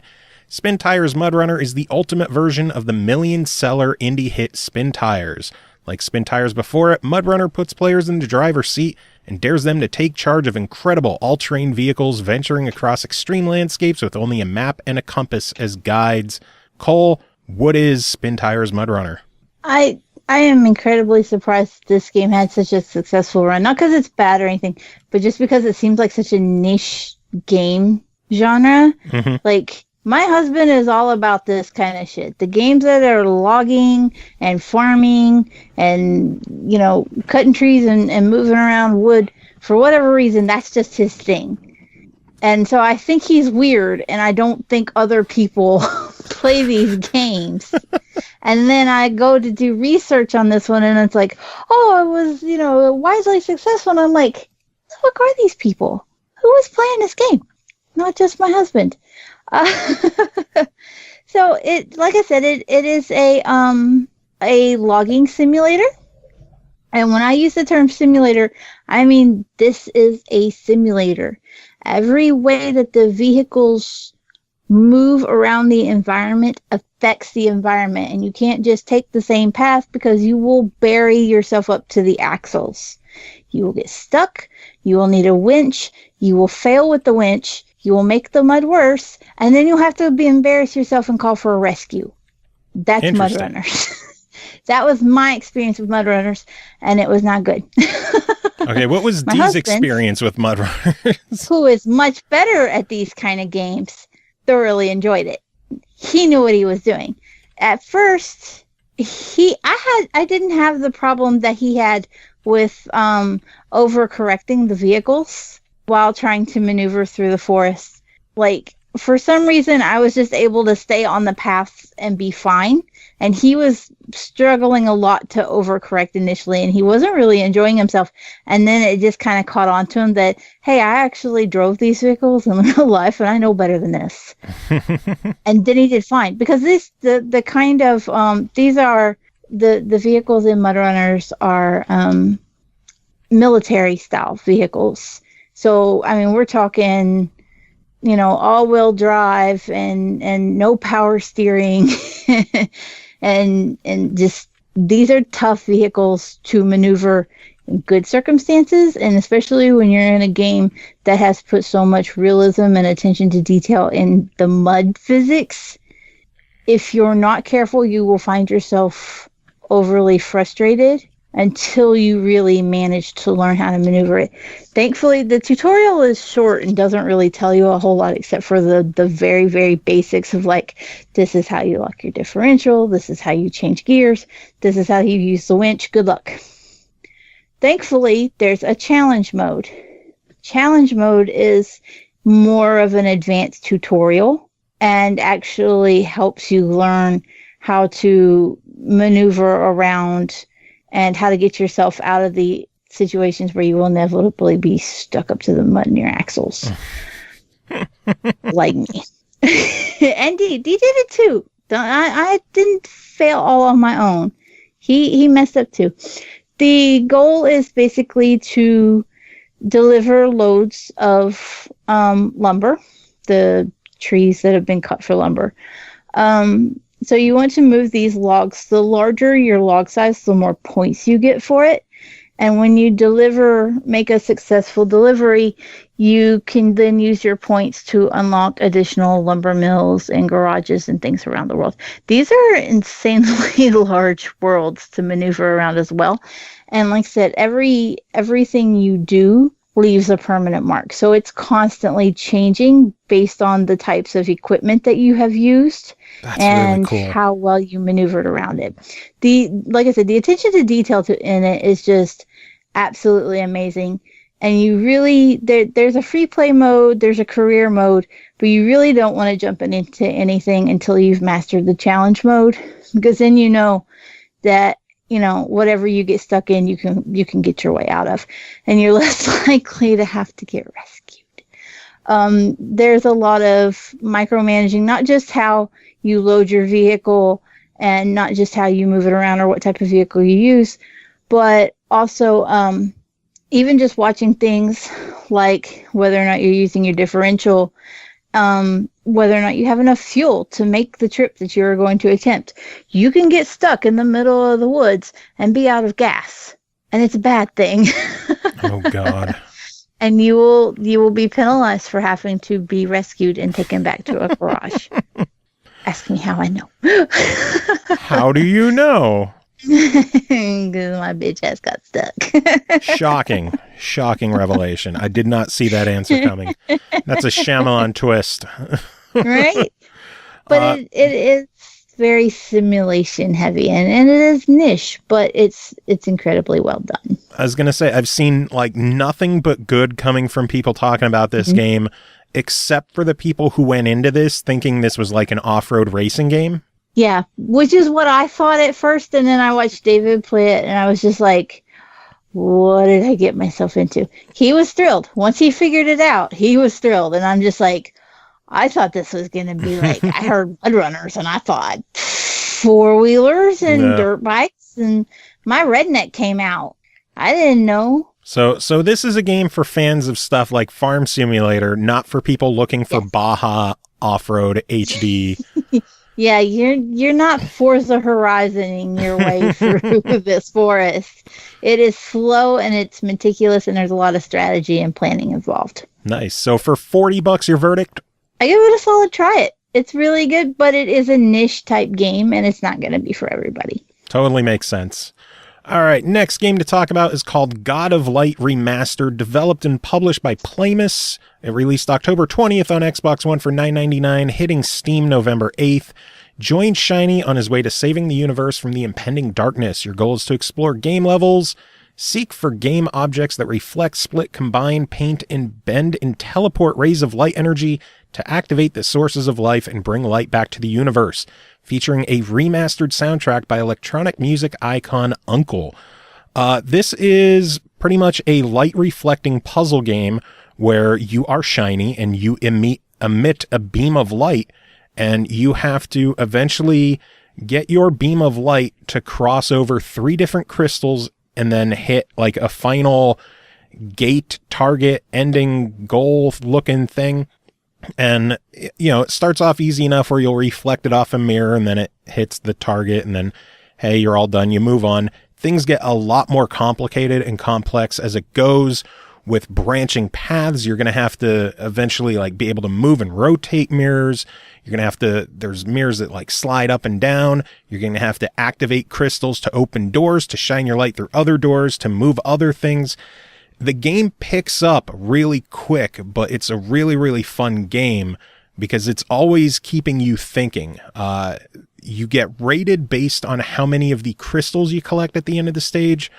I originally thought it was time related because they do show you how long it took you to complete a stage.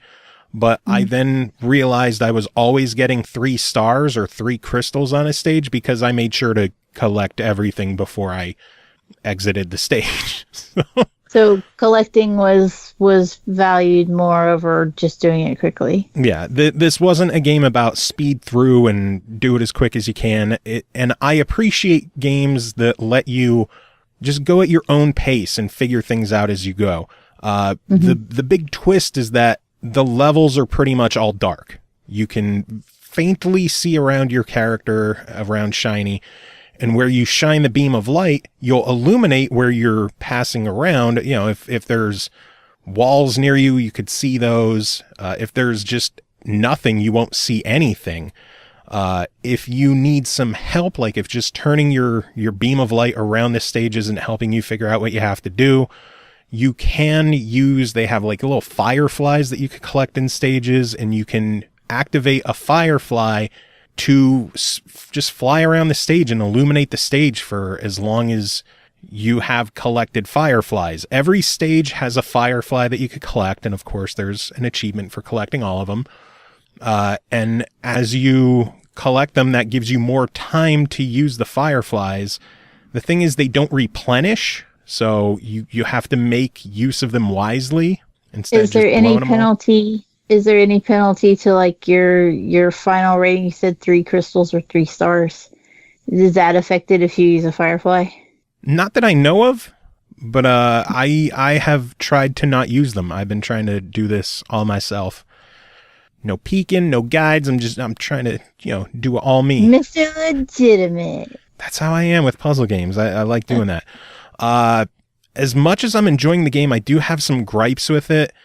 The first is that rotating your beam of light is frustrating. I at first thought that you had to go like turn left and right to move the character left and right, but it seemed more like you use the analog stick to point in the direction that the light is and then rotate it slowly to kind of stick with where it is. Otherwise it throws off where you're aiming as to where you think it was just really weird trying to figure out which way I was supposed to be turning things. And then when you're holding in a direction, you're trying to fine tune it. Just moving a hair left or right makes the beam of light fly in every direction. It seemed you can fine tune it with the triggers that are just straight up left and right from where you are.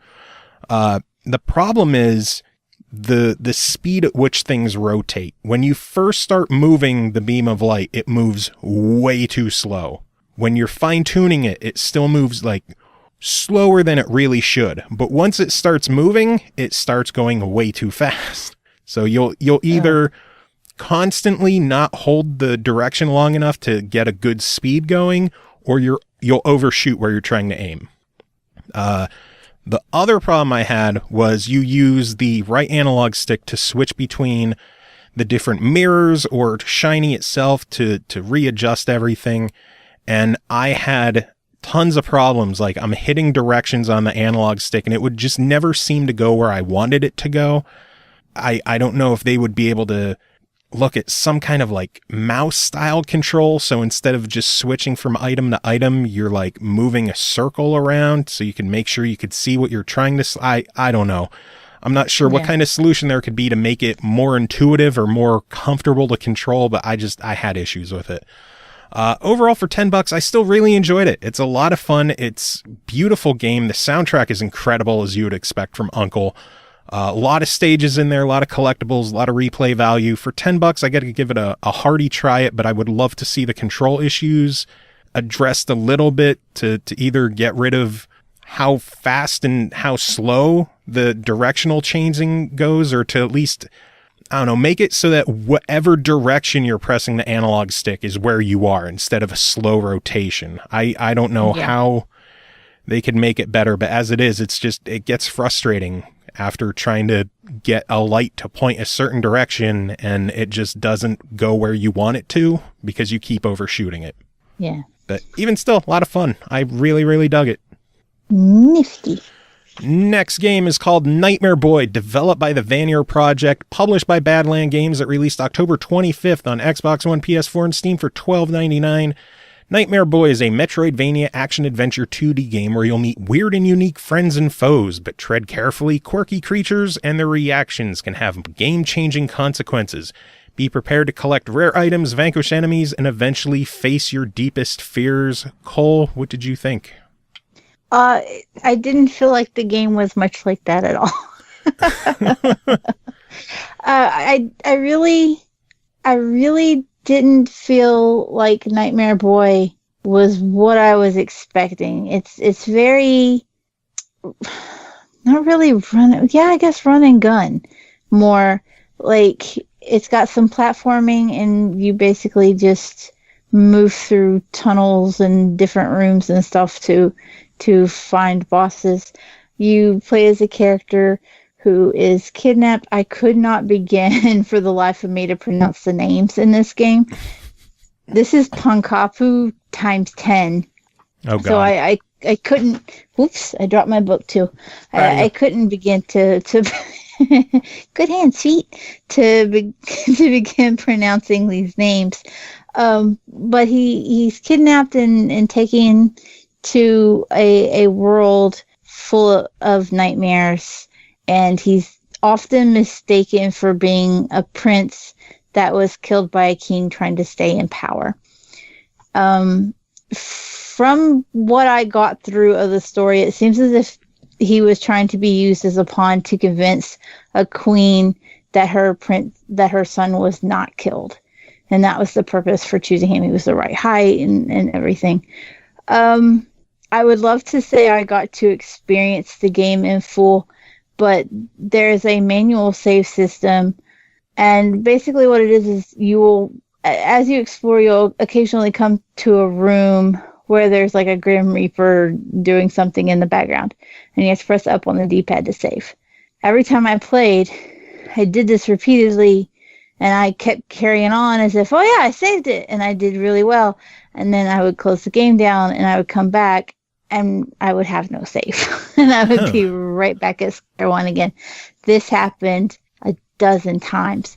I would continuously make it past the first 3 or 4 bosses, and then go back to it, a couple hours later after I'd fixed dinner or whatever, and be right back at square one. For all intents and purposes, the process of saving should be fairly clear. There's not a lot of directions in the game at all, but it does say, press up on the D-pad near the Grim Reaper to save. I did it a million times, and I could not save my game for anything. Did like a window pop up prompting you to save or anything Nothing. Like that? There's like a D-pad, an animated D-pad will be in the room. And I've tried standing in front of it. I've tried standing off to the side of it. I've tried standing by the doors. I've tried jumping around it, pressing up every which way but left. I can't trigger it to save. Have you seen anyone else having the same issue, or is it? Nobody has completed it. So that's pretty alarming. Of course, too, one of there's achievements for completing it without dying and for completing it without saving. And I kind of feel like even though I was on easy, the game was like, fuck you don't need to save. And I did need to save. I needed to save. I didn't die, during my playthroughs. I was fairly successful. I was unlocking extra abilities as I progressed. I just would have to shut down and come back and be at the beginning again. That's weird. But despite that, for what I got to play, it was actually really good. It was really well done. The pixel art style, there is so much detail in the art of this game. And it has a trippy visual style, for sure. Yeah, it's not something I typically get to say about a pixel art game. Normally, my complaint with pixel art is there's not enough detail. I'm not saying that here, because right down to patterns in fabric on curtains in the background is just every little dot is pristine. And it's really, really impressive. And it creates this charming, albeit kooky and weird and not necessarily terrifying, even though you're kind of supposed to get the impression that it would be scary for kids. It's just this incredible world, and it's paired with this wonderful soundtrack and all of the lore. There's so much attention to it, and it's really creative. I just didn't get to experience it. So for everything that it does have, it does it well. I'm going to have to, after the show, I'm going to have to look around, see if anyone else has had that issue, and see if it's a known problem or if you just don't know how to save a game. Do you know how many times I break games? If you can break it, I will break it. And I did look around too, try to find, I couldn't even find like other reviews and stuff to see if anybody had the same problem. I was just like, well, that's just me. Okay. So I really enjoyed it, and I'd like to make it further. Yeah. And Steam was I couldn't find any other like statements about it on Xbox at all. I could find people on Steam and they were like, oh yeah, I'm about 75% sure it's fine. But that's the difference between Steam and Xbox. Like, is this just something that I'm failing with, or, you know, did I goof somewhere? Do I not know how to push up on the D-pad in a room with a Grim Reaper? Very possible. Incredibly specific requirement to save. We know you break everything, so I do. But like I said, there's really creative monsters that you'll encounter. The bosses are interesting. I was playing on easy because this is not my skill set in a game at all, and I was doing incredibly fine. I was just, you know, getting through the bosses without dying even. Yay me! You know, there are other children that are stuck in the world that haven't been converted as you have, but they are there and they are caged, and you can save them, and doing so gives you additional powers. Like, one gives you the ability to wall climb, for example, and it opens up new areas of the world, Metroidvania style, that you couldn't have got to before. So it's really creative. It's a really impressive world. It's really unique art style. The music, like I said, is wonderful. It's just, I got stuck. So for all of that, I do give it a solid try it, because I'm somehow not convinced that this is like a common thing, and that maybe I just really suck at pushing up. It's possible. If there is an issue with the game, I'll investigate this. If there is a problem that's being addressed, we'll make sure to update on your show. If it turns out that, Cole, you're just bad at games and don't know how to save, then we won't talk about it again. Everybody has their time. You know, ask me about point and clicks, I'm fine. But if I have to actually find a room with a Green Reaper to keep saving my progress, that shit gets a little shady. Nice. Now we're getting into too many steps. But I do give it a solid try. I was really interested and wanted to see where it was going to go. Nice. Sounds good. Moving on. Next game to talk about is called 99 Vidas. Not Vita like PlayStation Vita. Vita like VIDA, like life. 99 Vidas, developed and published by Cubite Interactive. It released November 2nd on Xbox One for $9.99. Previously available on Steam and on PlayStation. 99 Vidas is a beat-em-up set in a contemporary world that pays tribute to both the new and the classic in gaming industry. Brought to you an all-in pixelated 16-bit-esque glory chock full of references to not only gaming, but all 80s and 90s pop culture. 99 Vidas takes full advantage of modern-era gameplay mechanics, making it the best of both worlds. This is a side-scrolling beat-em-up, very much in the vein of like Streets of Rage, Final Fight. You pick one of 4 different characters, you go through 6 different stages, beat up all the enemies, beat up a mid-boss, beat up more enemies, beat up a final boss, move on to the next level. In between stages, you can go to a shop and you can upgrade some of your abilities based on how many points you've earned through the stages. You don't upgrade your stats, you just upgrade like the combos and abilities that you can do and make them stronger, more powerful. There are also 2 bonus stages you could go to that, instead of being like pixelated style visuals, I mean, they're still pixelated, but instead of like going through a cityscape, you're in like, one of them is a sketchbook style world, which is really cool. And then the other is like a VR hyper futuristic style world, which is really cool. All the enemies have like blue shadow shading on them. It really, really cool visual tricks in it. So there's plenty enough replayability in going through the stages and trying to up the abilities for all of the characters. There's also 5 extra characters you could unlock through the game, so a total of 9. Plenty of characters to work on. Tons of achievements in the game. Like, there's some weird achievements in there too. I think the one was like beat the game without dying, which, holy shit. Comes to one of my issues with the game. The game itself isn't that difficult. The bosses are motherfuckers in this game. I don't know any other way to put it. The bosses in this game are motherfuckers. Wow.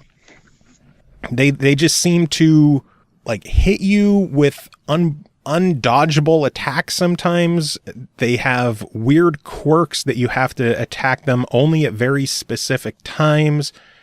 I know the one boss, Like he throws barrels up in the air, and if you try attacking him at any time, you'll get like one attack in, and then he'll do like an area of effect burst attack that just knocks you back and does a lot of damage. You're supposed to wait until he picks up a barrel to dump on himself because he has to oil himself up for some reason. And that's when you jump in and get a combo attack going, and then he'll be stunned and you just take a big chunk of his life away. The problem is, like, I would jump in on some of those, hit him once or twice, and then he would still do the little area of effect attack and knock me back for some reason. And I don't know why. Like, I'm attacking him when I'm supposed to attack him, but I don't know. But he's still able to retaliate. Yeah, I don't. Some of the bosses are just weird. Some of the, I don't know. There's just weirdness with some of the bosses. Like, they're not as intuitive as the rest of the game. It felt like a lot of trial and error in trying to figure out when to attack bosses, when not to attack them, how to dodge everything properly, stuff like that. The final boss in the game, spoiler, sorry, there's a final boss in addition to the final boss.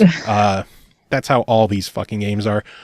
I couldn't beat him. I had 6 lives going into the final battle, and I still died. He had, like, the final boss comes down to, like, rock, paper, scissor attacks.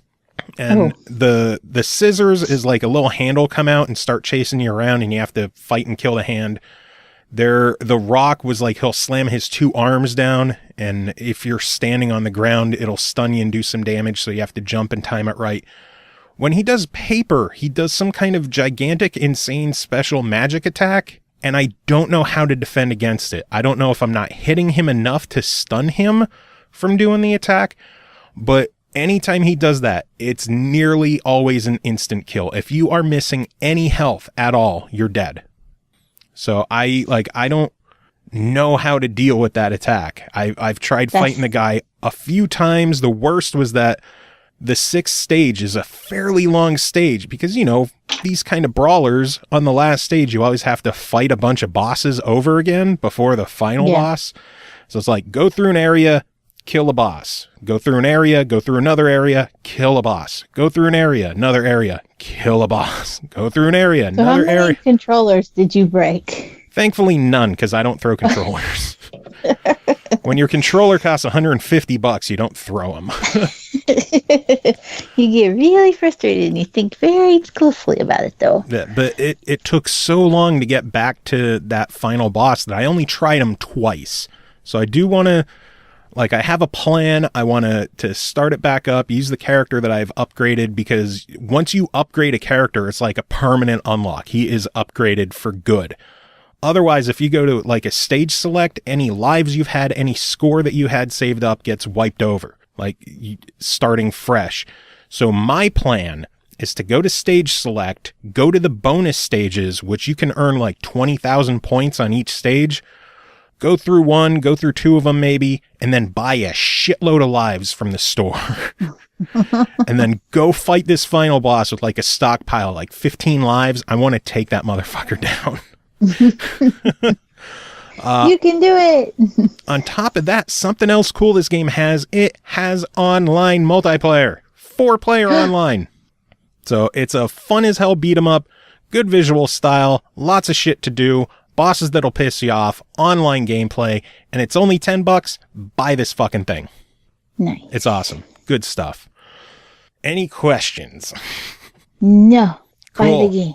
Next game to talk about is called Real Farm, developed by Triangle Studios, published by Sedesco, released October 20th on Xbox One, Steam, and PS4 for $39.99, is also planned to be coming to the Switch as well. Grow your way to success in Real Farm, the most immersive agricultural sim around. Explore the countryside and make it yours. Start from nothing or take on a working farm. Manage the land, crops, animals, and staff, and reap the riches you sow. Cole, it's farming. We know you're covering it. Let's hear it. I feel like this is stereotyping, it is. Joe. It very much is. Okay, so again, with this kind of game, I tag teamed it with my husband. He plays most of it. I play some, but just because if the controllers are shit, I kind of need to know that firsthand. But they're not shit. Yay! He really enjoyed it. He did say that It's not as good as some other games, although graphically it stands out because this game is in 4K. Ooh. 4K farming. Holy hell. We are in the golden era of games. It really does look incredible, though. There are a few times where the textures are noticeable that they're not that great, but when you're just casually playing it and you're not actively looking like, does that look like a 4K tire, or do I just want it to look like a 4K tire? If you're just playing, you're just going to be like, wow, this is actually really pretty. And it is. It really is pretty, and that's probably its greatest aspect. It is a simulator, so again, we're in the world where every little detail is taken into consideration. You can't just hook up to whatever piece of equipment is laying around. The equipment has to match whatever you're trying to, whatever crop you're trying to grow, or whatever type of livestock you're trying to tend to. It all has to match. And you can't just like hook up to it and be gone. You have to consider, is this too heavy for my tractor? Can my tractor pull this? Do I need to balance the tractor by adding a weight to the front or back end so that I'm not riding around doing wheelies while trying to sow some wheat? In addition to that, once you are actually in a field, you have to, pay attention. Am I sowing to the left? Am I sowing to the right? Do I actually have the equipment set up properly so that the seeds will fall out of it, for crying out loud? Because I've plowed a whole field and seeded it and my equipment was closed. Oh, God.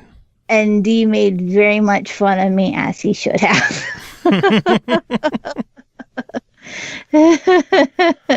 So, and it's just a mundane thing that, even with other farming sim games, you're like, okay, well, I hooked up and I'm just going to go. You can't do that. You have got to stop and pay attention to, where's my equipment at? In other games, you may have a case where if you go off of the plot of soil where you're supposed to be planting, then nothing happens. But with this, if you have your, I call it a drag. If you have your drag down, it's still going to tear up the dirt. So that's something to think about. Like, if you want a nice looking field, or if you're plowing a field for somebody in the game, like during the career mode, you're not going to want to have every track you've made around the farm laid out behind you. So you have to stop and pull the equipment in, make your turn, put the equipment back down, then make a pass through the field, then do it again, put it up, make your turn, put it back down, go again. It can get a little monotonous, but that whole aspect of being strategic and thinking about how you're going to do everything, again, maintaining your fuel and your equipment, do I need this piece of equipment enough to justify spending the money to buy it? Can I just rent it for a day or two? All that comes into play. In addition to that, there is an actual legitimate economy going on inside this game. So you can plant a certain type of produce and put it away and store it. Say the price is very low for wheat. And then something happens in the market and your competitors push the price of wheat up. They stop producing wheat goes up. You can go and then sell your wheat for a higher price. If other players that do that as well, they're going to drive the price of the wheat back down again. So this is a legitimate, economy, and you need to be mindful of it when you are planting. You can do a career mode or you can do free play. And the economy, it's going to affect you in career mode as well, because there are times where you need to earn a set amount of money or whatever to progress. But in free play is where it really, really shines, because everything you do is dependent upon, is it going to be worth it in the economy? Is it worth it to buy this equipment and prepare a field and spend the time to grow this crop, and then only for the price to go down on it and it not be valuable anymore? Interesting. So it's not just a straight up farming game. There's a lot more to it. There's a whole lot of, especially, I think the economy aspect is the biggest seller for this. I mean, it's 4K farming, but the economy is really what changes it and is most impressive about it for me. So I do think that affects whether or not it's more of a buy it or a try it. And I lean more toward a buy it because of that. That's just a unique way to play. Huh. I know the game has been getting kind of mixed reviews on Steam. It seems like some people just aren't digging the differences between this and Farming Sim. Yeah. How would you compare the two? One of the biggest things that most people seem to complain about is like the way the vehicles handle and their turning radiuses and things like that. Do they expect the fucking tractor to turn on a dime? What do you? And they do, and in Farming Sim they kind of do, and they really shouldn't. Like, one of our biggest problems with the Farming Simulator games is that, you know, it's so easy to get your trucks jackknifed or get hung up in really weird areas around trees or whatever, just because they give you far too much freedom with movement. This puts more focus on the simulation aspect. And we have a running joke, give me 40 acres and I'll turn this rig around. You need that room to maneuver these vehicles because you're not going to be able to turn on a dime, but it also prevents you from doing dumb shit that gets you stuck. Yeah. Like in Spintires where he got stuck. Although we might have to update that saying from give me 40 acres to give me 4K-kers. Oh, no. If Carnage is still in chat, I hope he enjoyed that one. Fuck K4. So, K4K? 4K-nage. We'll call him that from now on. So, overall, yeah, you're going leaning kind of middle between try and buy. Yeah, it's a very high try it to, like I say, it's niche, and it's hard to say, oh yeah, buy it, because it's not for everybody. It really isn't just something that everybody's going to pick up and be like, oh, this is awesome. But if you like that kind of strategy and simulation and micromanaging, you're going to enjoy it. Nice. Sounds good. Well, this is the part in the show where I have a pre-recorded review with Tim Ekibus to do, so transition. All right, next game to talk about is called Time Recoil, developed and published by 10 Tons. It released October 26th on the Nintendo Switch for $13.99. Punch through walls, guns blazing while time slows down. See your enemies drop down like flies and save the world from a mad scientist dictator. Time Recoil is a story-driven top-down shooter with a slow-motion twist. We have our friend Tim Ekibus covering this one. Tim, how are you doing, sir? I am doing well, sir. How was Halloween? It was fun. My child had fun and got candy, even though my neighbors are stingy bitches. Stingy bitches? Yeah, just not a lot of people giving candy. It's weird because, like, where I grew up, like, you know, in my neighborhood growing up, there was like, I don't know, maybe a half dozen kids in the whole neighborhood. Huh. And we'd all go around in a pack, pretty much. So it's like... the trick-or-treat kids are here. Yeah. But still, just about everybody in the neighborhood would have candy and would be, you know, giving stuff out. And here, I live in the city, and there's, like, tons of kids going around, and there was, like, nobody on my block was giving out candy. And it was just shitty. Like, what the... Come on, man. Did you dress up? I was, like, a casual Pokemon trainer, yes. A little bit. Well, my child was a Pikachu. Ah... I hear the words casual Pokemon trainer. I'm just like, oh, so you went out in jeans and a t-shirt. Yeah, basically, with the hat. I mean, I the had a hat Pokemon changes with me. everything. That was really what completed the costume. What kind of Pokeball was it? No, I didn't have a Pokeball. I had a Pokemon. Oh, I thought you said Pokeball. I was going to be like, no, was it a hat? Was it one of those old Pokeballs from Burger King when we were in, like, high school when they gave out Pokeballs with, like, golden cards in them? No. Why do I remember that? Don't know. Anyway, Time Recoil. Anyways, yeah, Time Recoil. I was like, wait, what are we here to talk about? I forgot. That's so weird. What'd you think of Time Recoil? It's okay. And that's the review. That's it? That's all you got to say? No. It's so, I mean, a lot of this comes out of the fact that, I played Judge a couple weeks ago, and Judge is just way better than Time Recoil from the same developer. They're both overhead kind of twin stick shootery things.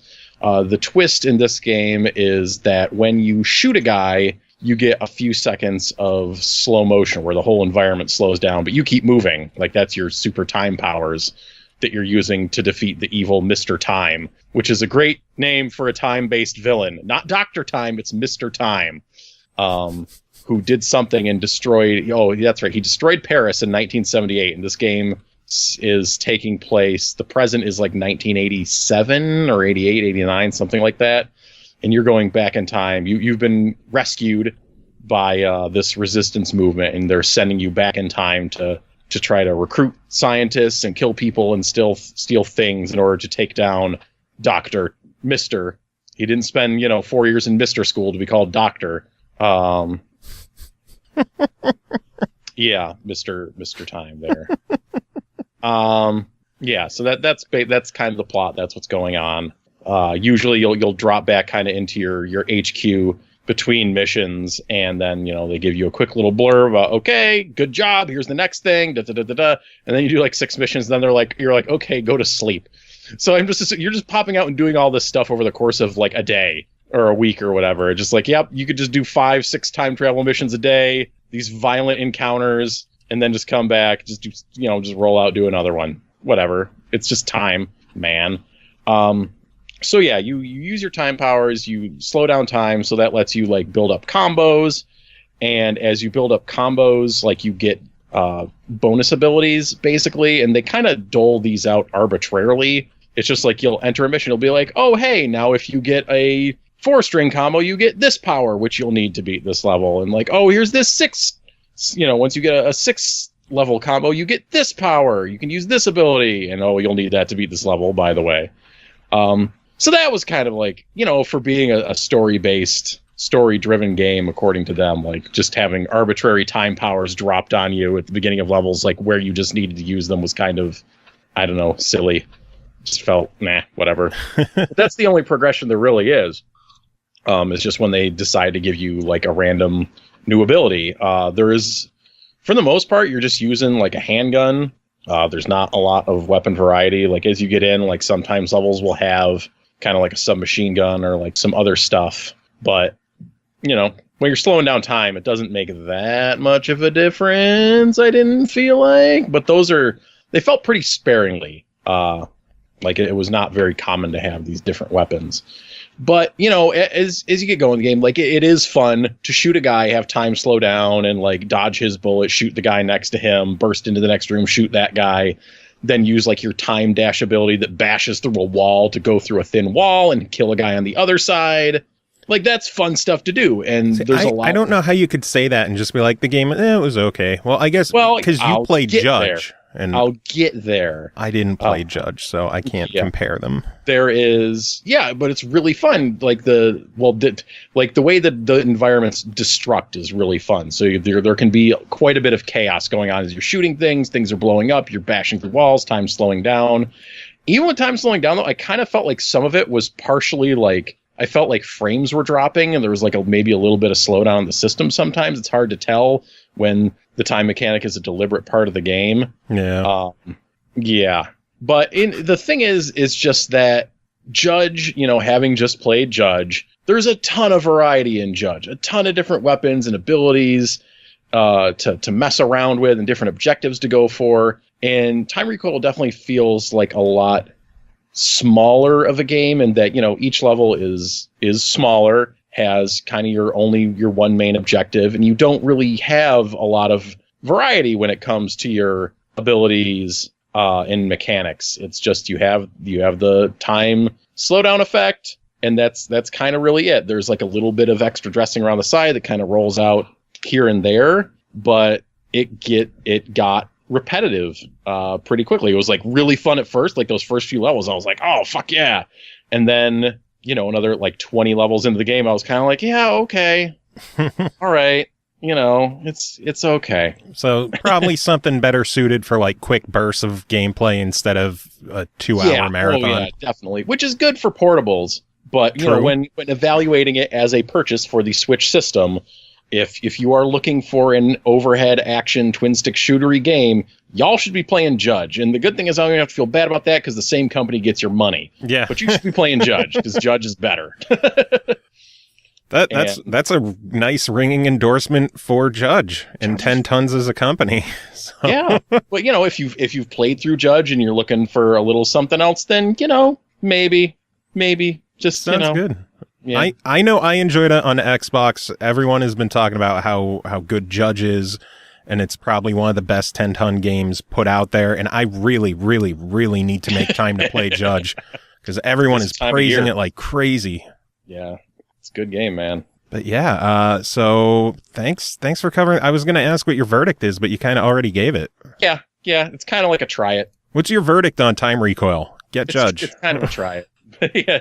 Try it after Judge, maybe. Yeah. Sounds good. Get judged first. Recoil later. And to be fair, 10 Tons has been putting out a lot of games on the Switch recently, so yeah, they've been like just dropping their back catalog on it. There's been like a game from them like every week or two. I know. So they probably already have a lot of your money the way it is. Yeah. But Tim, thank you for talking about Time Recoil and Absolutely. and about Halloween. I was going to say Thanksgiving, but we're still a little bit away from that. Yeah. Well, my neighbors already got a turkey up. Really? They didn't just go straight to the Christmas tree? No, and bless them for that. Man, there's a whole month in between now and Christmas season. Yeah. It starts the day after Thanksgiving. Not on Thanksgiving, not before Thanksgiving, the day after Thanksgiving. Then it's like, okay, Christmas. But the thing is, like, Thanksgiving's really early this year. It's actually the earliest day in November it could possibly be. It's the 23rd. Really? Yeah. So there's like a whole week of November after Thanksgiving, and like it's really going to mess with people. It does every time it's like that. Interesting. Yep. I didn't realize that's the last day of November. The last day of November is the 30th, which is a Thursday, a week after Thanksgiving. Yeah. Nifty. Wouldn't it's what Thanksgiving is the 4th Thursday? It's like the 3rd Thursday. Or yeah, no, it's the 4th. Yeah. So wouldn't the 22nd No, it's the 3rd Thursday. Be one day earlier? Well, I think it's the 3rd Thursday. I don't know. It has to be like, yeah, it's the 3rd Thursday because or wait, no, because it could be the 4th, because it could be on the 20th. This is great conversation for a video game podcast. Seriously, we are calendar. Okay. We are welcome to Calendar Cast, the SML Calendar Cast. Because like it can't be. Yeah, I know that, but why is Thanksgiving there? Okay, so it's the 23rd, which is the 4th Thursday of the month. But like it wouldn't be on it wouldn't be on the 30th, but there has to be like a day of December or a day of November after it. Yeah. It is the 4th Thursday in November. Is that the 4th Thursday? Yeah, it is. So that means it could it could happen on the 22nd if the 1st was on a Thursday. No shit. Huh. So it's not the latest it could, or it's not the earliest it could be. It's close. Well, it's pretty darn close. We're getting there. Maybe next year. No. I don't know. Wait, maybe. Yeah, actually, hang on. When is Thanksgiving 2018? It's on the 22nd next year. Fuck yeah, next year's the year, man. It's the most fucked up year. We did it, Reddit. We probably just quit. Well, Tim, really, honestly, we should quit after last year. We should. We really should have. Oh, man. Well, thanks for doing the Thanksgiving tangent with me. Hell yeah. More you know about Thanksgiving. Indeed. Well, do you have any final thoughts to sum it all up? Nah. All right, and back to us, and we have a surprise guest joining us on the show. Chris Taylor. How are you doing today? Surprise! We go to a pre-recorded review, and now we come back to the normal show, and you're here like magic. I am. Yes. And you could tell it's not pre-recorded because Cole is still here too. I am. Oh, yeah. Yay! There's Pete. No I'm just as way. sleepy and non-functional as I was before the break. So yeah. Sweet. So let's jump into this. Chris, you are here to talk about Arcade Archives Neo Geo Robo Army, developed and published by Hamster, released October 19th on Xbox One, Switch, and PS4 for $7.99. Robo Army is a beat-em-up action game released by SNK in 1991. Head out to crush and destroy your enemies in order to restore peace from under the grasp of the robot core known as Helgeed? Is that what it is? Yeah, I guess so. Experience high-powered collisions. Send out the Robo Army. Chris, did you send out the army? Was there an army to send out? I was not aware of that. I mean, you were the army. I suppose, yeah, you're kind of a one-man army, though. That's how these beat-em-ups go. True. So what'd you do? What did I do? I did everything. I walked to the right. I punched. I grabbed. I slam-a-jammed. Turned into a pink Jeep. Okay, wait, so now you have my interest. One of those. This is escalated. Yeah, totally. Okay, so Robo Army is basically in that sort of vein of Neo Geo, essentially at their biggest, at their absolute peak, and that is oversized sprites beating up on other sprites in some sort of futuristic, weird environment, whatever. This is the kind of game that when I was when I was a prepubescent, I would see in arcades and stuff, and they were always the most impressive because other arcade games from the 80s, you had a little character, but these are massive characters, size of humans as far as I could tell. And so now they've taken that experience and kind of shrunk it down to a portable screen, which you can blow back up on your big screen if you want. And Robo Army is another one of those. I'm not sure what about it really stands out in its 1991 heyday. As far as I know, they were just kind of cranking these out as quarter munchers back then. But nowadays, it's actually a really refreshing brawler. Sort of a little bit like Final Fight, a little bit like old Mutation Nation, which is another recent Hamster Neo Geo release.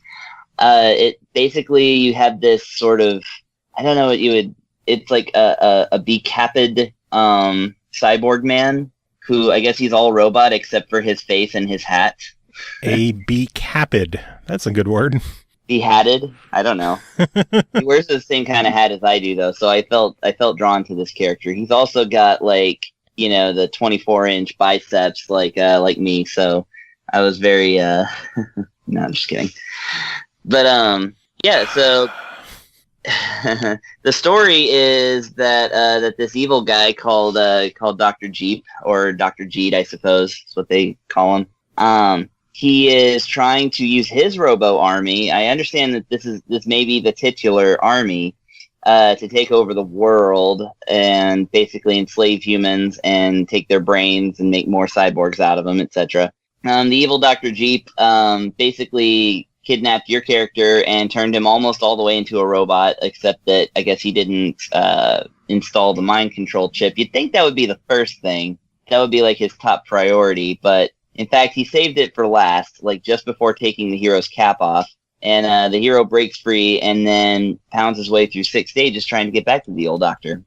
So the gameplay of this is Neo Geo, top shelf quality fun. This is probably this game is one of the reasons why people pay so much money to try and nab these Neo Geo cartridges, and why we're so lucky that we're getting them at such a cheap price on the Switch. Yay, $8. And on everything. It released on everything at the same time, which is cool. I like when Hamster does that. Nice. Well, yeah, it is beat 'em up par excellence. For a couple of reasons. One is that it doesn't fall into the Final Fight trap. And Final Fight is not a game I'm particularly fond of. And here's the reason. I have a huge pet peeve when it comes to having to do most of your fights off screen. So a standard beat 'em up will have enemies just kind of flailing at you from the outer skirts of the screen. You kind of have to chase them and overpass the edge and then punch them off screen and then just hope that worked. This game is a lot better about having the enemies take front and center before you actually have to fight them, which makes it a little more a good beat 'em up, like a Ninja Turtles game, for instance, will have the action continually focused on the center, and that this game does that, and that's a good point that I like to look for in beat 'em ups that I don't think other people do. The other thing is that at the default difficulty, it's not especially punishing. And because this is an arcade port, if you really want to, you can easily just you can play what I like to call rich kid strats, and that's to say you just keep dumping credits into it until it's done. See, why do that when you could go into the dip switches and just give yourself 99 lives? Well, yeah, but I'm saying like you can just give yourself another credit with the L switch, so with the L button, so you can just keep doing that. So that's a really good thing, and actually, it does have a dip switch for difficulty. It has several, like all the hamster Neo Geo releases. This one has just buku of options that you can turn this game into a punishing monster if you really want to. It starts at default difficulty 4, and you can go up to 8 or down to 1. 1 if you really just want to. I don't know. I can't even imagine. I guess you just like thump it every character on the nose, and they just explode. Speaking of which, that's another thing that I really like about this beat 'em up, and like I said, good beat 'em ups. The action and the sound, the sort of feedback of the game, the graphics, everything. Like when you punch a robot with your robot fist, there's a robot explosion, and it's just all robots. It's like you really feel like you're a heavy metal thing, and that you're punching other heavy metal things, and the explosions are just like really satisfying. And I really enjoy that. Again, that's something that you would find in like a Ninja Turtles or the X-Men arcade game. I actually got a little bit of nostalgia for that. Then I played that last weekend, so nice. That's probably the reason. Yeah. Well, and go ahead. I was gonna say, I guess the only question I have is $8. What's your verdict? But I think I know where you're going with this. Yeah, I didn't even really touch on all the things. I will. There's not too much to touch on because it's an arcade game from '91. I do want to say, I enjoyed that the one power up in the game turns you into a fucking car, and you can just run people buggy. Over. Pink. Yeah, pink buggy. It's amazing. That was going to be my last point, really, about it. Just run motherfuckers over. Also, I just had to test it right before the stream. It does have the 2-player mode fully intact. You can take the little Switch controllers and put them on their side and play 2 players that way with the little screen in the stand and stuff. So, excellent arcade, powerful robot fighting on the go. I mean, little else in this world is worth $8. More than that. So, go pick it up. Pick it up like for 2 or 3 systems. I dare you. I might. We'll see. Yeah. Oh man, well, Chris, thank you for coming on and talking about Robo Army. We're gonna let you get going, and then we got 2 more games to talk about. All right, thanks very much. Take it easy. You too.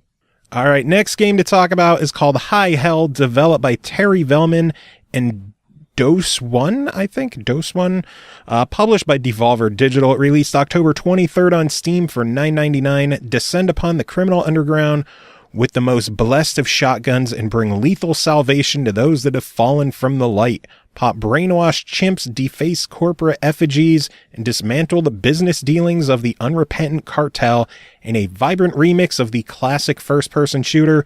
The Miracle Whip loving Dark Mika wrote in this one, and I feel dirty, but I'll be reading this. She says, High Hell is an extremely fast-paced run-and-gun FPS. You play as a woman in a luchador mask fighting the corporate workers and defenders of Hellcore, based in, you get it, straight-up hell. I think I'm already sold. Yeah. Woman in a luchador mask fighting in hell. Like, where else does this game go? Like, they can't really build on that much. It just... That's kind of the pinnacle of kick-ass right there. Yeah, but we'll try. We'll see where this review goes. I already know I want to buy it, though. This game is for people who are good at fast games and who are super precise, like the 360 no-scope bullshit type people. The rest of us peasants are unworthy. There's 20 levels with major boss fights at 5, 10, 15, 20, mostly anyways. Beyond that, there's not much understandable story to this game. There's only a few words spoken in the entire game. No text information other than the game telling you what the mission for the level is. Later on, when you've beaten the game, things fall more into place and you get a glimmer of a narrative, or maybe I just created one myself, I don't know. The game is hard as balls. I had slow times and got a friend to help me do them again faster, which was a pain. There's no cover mechanic really, just hide behind walls and other things by crouching. You have enough health to survive 4 shots, and with each kill you get some life. After a few kills, you can get shot one more time without kicking the bucket. Has a lot of gray-ass buildings and red landscapes. Well, I mean, it is hell. You get cute little cutscenes between levels, which aren't really necessary because there isn't actually any load times between the levels. These are fully fabricated. If you go into the level select, it boots each level much faster than you would just continuing to the next level by clicking continue because of the little interactive cutscenes. They're not even really cutscenes, but I lack anything else to call them. It's more like a mini game or something. You're in your hideout and you can interact with stuff but not move around. You only see these when you continue between levels. If you quit out and go to level select, you won't see them. Game is $10. I love the game, but here the game gives you a global score and time for leaderboards. It counts up how long your fastest runs of each level took total, and the same for score. I beat the entire 20 levels in just under 8 minutes total. Wow. Granted, I played the game for 2 to 3 hours, give or take, to get that under 8-minute time score, but still, you're buying about 10 to 15 minutes worth of game for $1 a piece. I would say it's a try it because Steam has a return policy. You'll know if you like it within an hour. Joe, however, would probably say it's a buy it because he spent more on less. True. I'm dirt poor. My mindset is different. I want the max amount of bang for my buck, and this doesn't have it. So I say when it's on a good 50% sale, 100% buy it. Until then, it's a try it, test it out. If you don't like it, return it. I know Steam doesn't like people using a return function like that, but tough shit. I mean, I was sold on a buy it when it was a luchador in hell. I'm immediately interested when there's a female protagonist. That's horrible, but you have my attention right there. Yeah. And you put her in hell? Oh, come on, let's go. I have low standards of quality for games. I'm pretty easily amused. Nice. So I would jump on it. Sounds good. Well, final game to talk about tonight is called Deighan Reborn, developed by Netcom, published on Xbox One by eHome Entertainment, released on the Xbox One October 31st for $14.99. I want to play a game. It will help you remember something kept away in memory's deepest recesses. Those who have experienced the fear of dying will truly understand the joy of reborn. Game start call talk. Say please. No. What is Deighan Reborn? So insanely weird. And I loved every minute of it just because it was so... Remember when earlier I was like, I love horrible B movies. This game is the horrible B movie of horror games. Nice. And it's perfect for it. Absolutely. None of it makes any sense. Everything just has you going, why am I fucking doing this? Why can't I stop doing it? You just have to keep going to figure out why anything occurs. And even still at the end, you're going to be like, I'm not entirely sure what I just experienced. And that's okay. You will be perfectly okay not knowing where that shit ended up at. If you've seen the title card for this game, it's basically all you need to know about the weirdness of it. It's just a dude standing there and a profile shot, and instead of a head, he's got on a great big giant fish head. Like a mask, but like a legit fish head. That is everything you need to know about Deighan Reborn. I'm done. Well, something else we should know is, like, how does the game play? How does it play? It plays weird. No, it doesn't. I just wanted to keep that going for a second. You're the tired one, and I'm trying to speed this along. I know, but it's just, I feel like it's not possible with just a few words to get across how insanely good and bad this game is. Like, I can't drive the point home enough. It plays as almost like an escape room type adventure. It's broken up into 6 chapters, and with each chapter, you are in a room. You know literally nothing. In the very beginning, you don't even know your own name. You have no idea where you are. All you know is that you're trying to find your sister and help her, and her name is Shirley.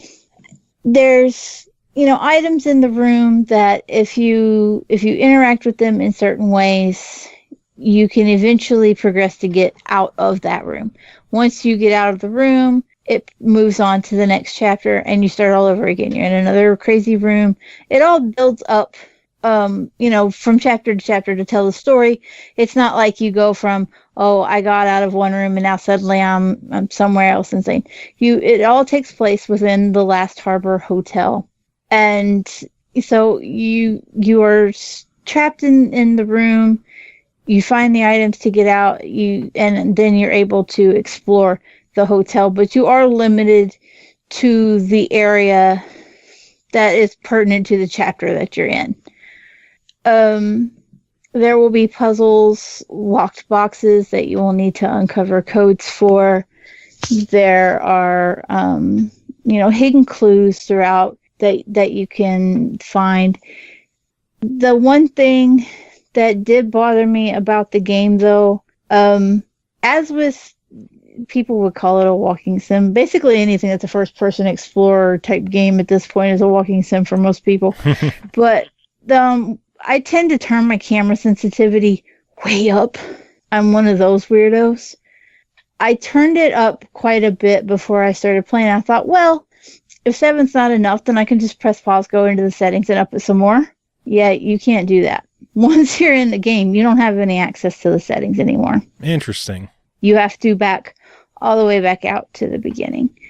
Another thing that was kind of awkward, right bumper is pause.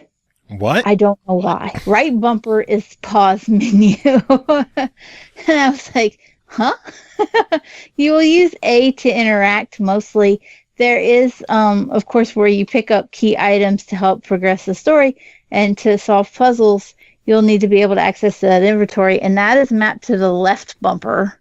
And then once you are inside the inventory, you can, scroll left to right with your analog stick, and you can combine items using Y. It's really intuitive, and as once you figure out how to open it, like it never tells you how to open that inventory. And so in my head, an inventory should be mapped to like Y or X. Yeah. I should be able to push B to back out. It's like the control mapping was a little awkward, but once you get used to it, it's not a huge deal. I did just keep randomly hitting the bumper and then being like, oh yeah, that's not what I think it should be. I'm paused. But that's okay, because there's no time. There's not anything. There's a few moments where the music kind of swells and events kind of occur that make you think you should be hurrying the fuck up. And the game, even though it makes you feel like you need to get your ass in gear, you don't. There's not any like pressing concern. You can't die. It's just take your time, look for the clues, solve the puzzles. I will say there were some times I did legitimately jump a couple times. I was going to say it's a horror game. Was there any fear pee? I didn't fear pee, but there was one instance where I was like, I walked into a room and I got the impression that it was a narrow room. And I was like, okay, I see the objective directly in front of me. I'm going to walk in and turn and walk back out. I turned left just enough for something to trigger and fall in this tiny ass room. And at this point, it's still early in the game, and I didn't know if I could die or not. And I'm just like, oh, never mind, I'm fine. I'm good now. Well, the entire horror aspect, and like I said, there are those couple of jumpy moments, but everything basically hinges on the whole idea that you don't know who you are. You don't know what the fuck's going on. You don't know why you're being forced to do some of the things you're forced to do. Some of those things are really fucking gross, by the way. You don't know why you gotta do it. You just know that you're trying to get to your sister. Well, I guess the only question left is $15. What's your thoughts? It's on sale for $15. It is going to regularly be $20. Oh, that's right. I meant to update that. Yeah, the price, that's what I'm here for.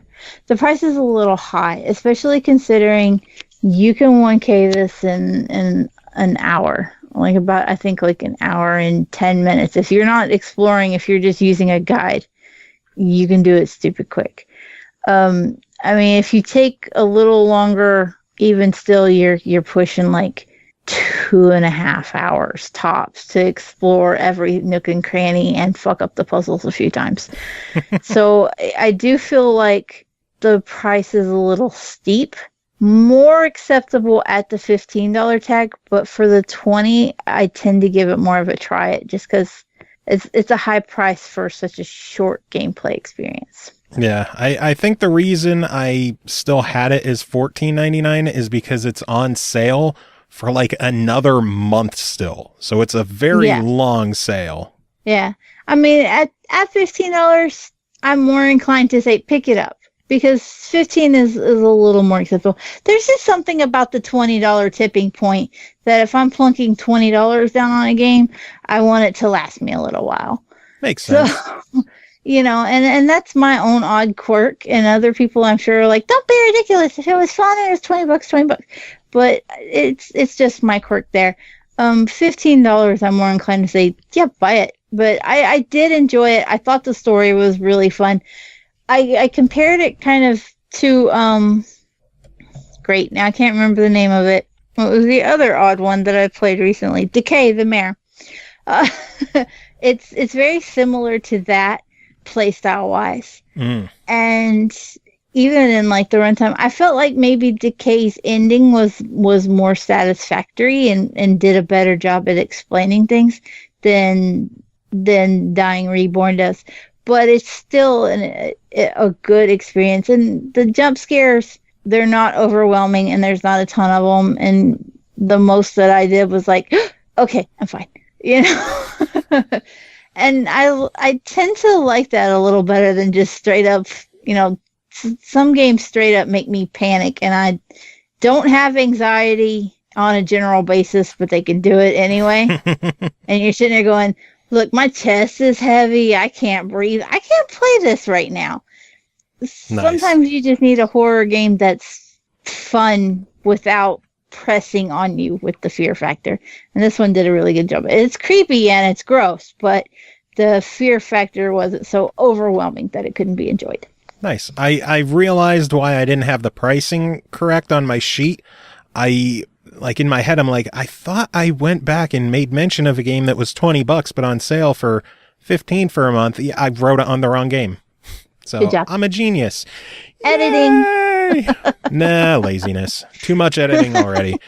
But that is it for tonight. That's all the games we got to talk about. Thanks again to James for coming on and chatting with us about all of his cool NES stuff and about mayonnaise for way too much time. Thanks again to Tim and Chris for coming on for some reviews, and thanks to you for being my buddy for the week. Thanks for putting up with me. You're more fun than CJ was. Because if he hears it. I'm pretty sure he doesn't listen anymore, so whatever. Dropped us like a bad habit. But that is it for tonight. I have no idea what music is going to be playing, so just enjoy whatever plays. And Cole, do you have any final words to end the show? And you can't say no because this is the end of the show, not just of an interview segment. So I need some final words.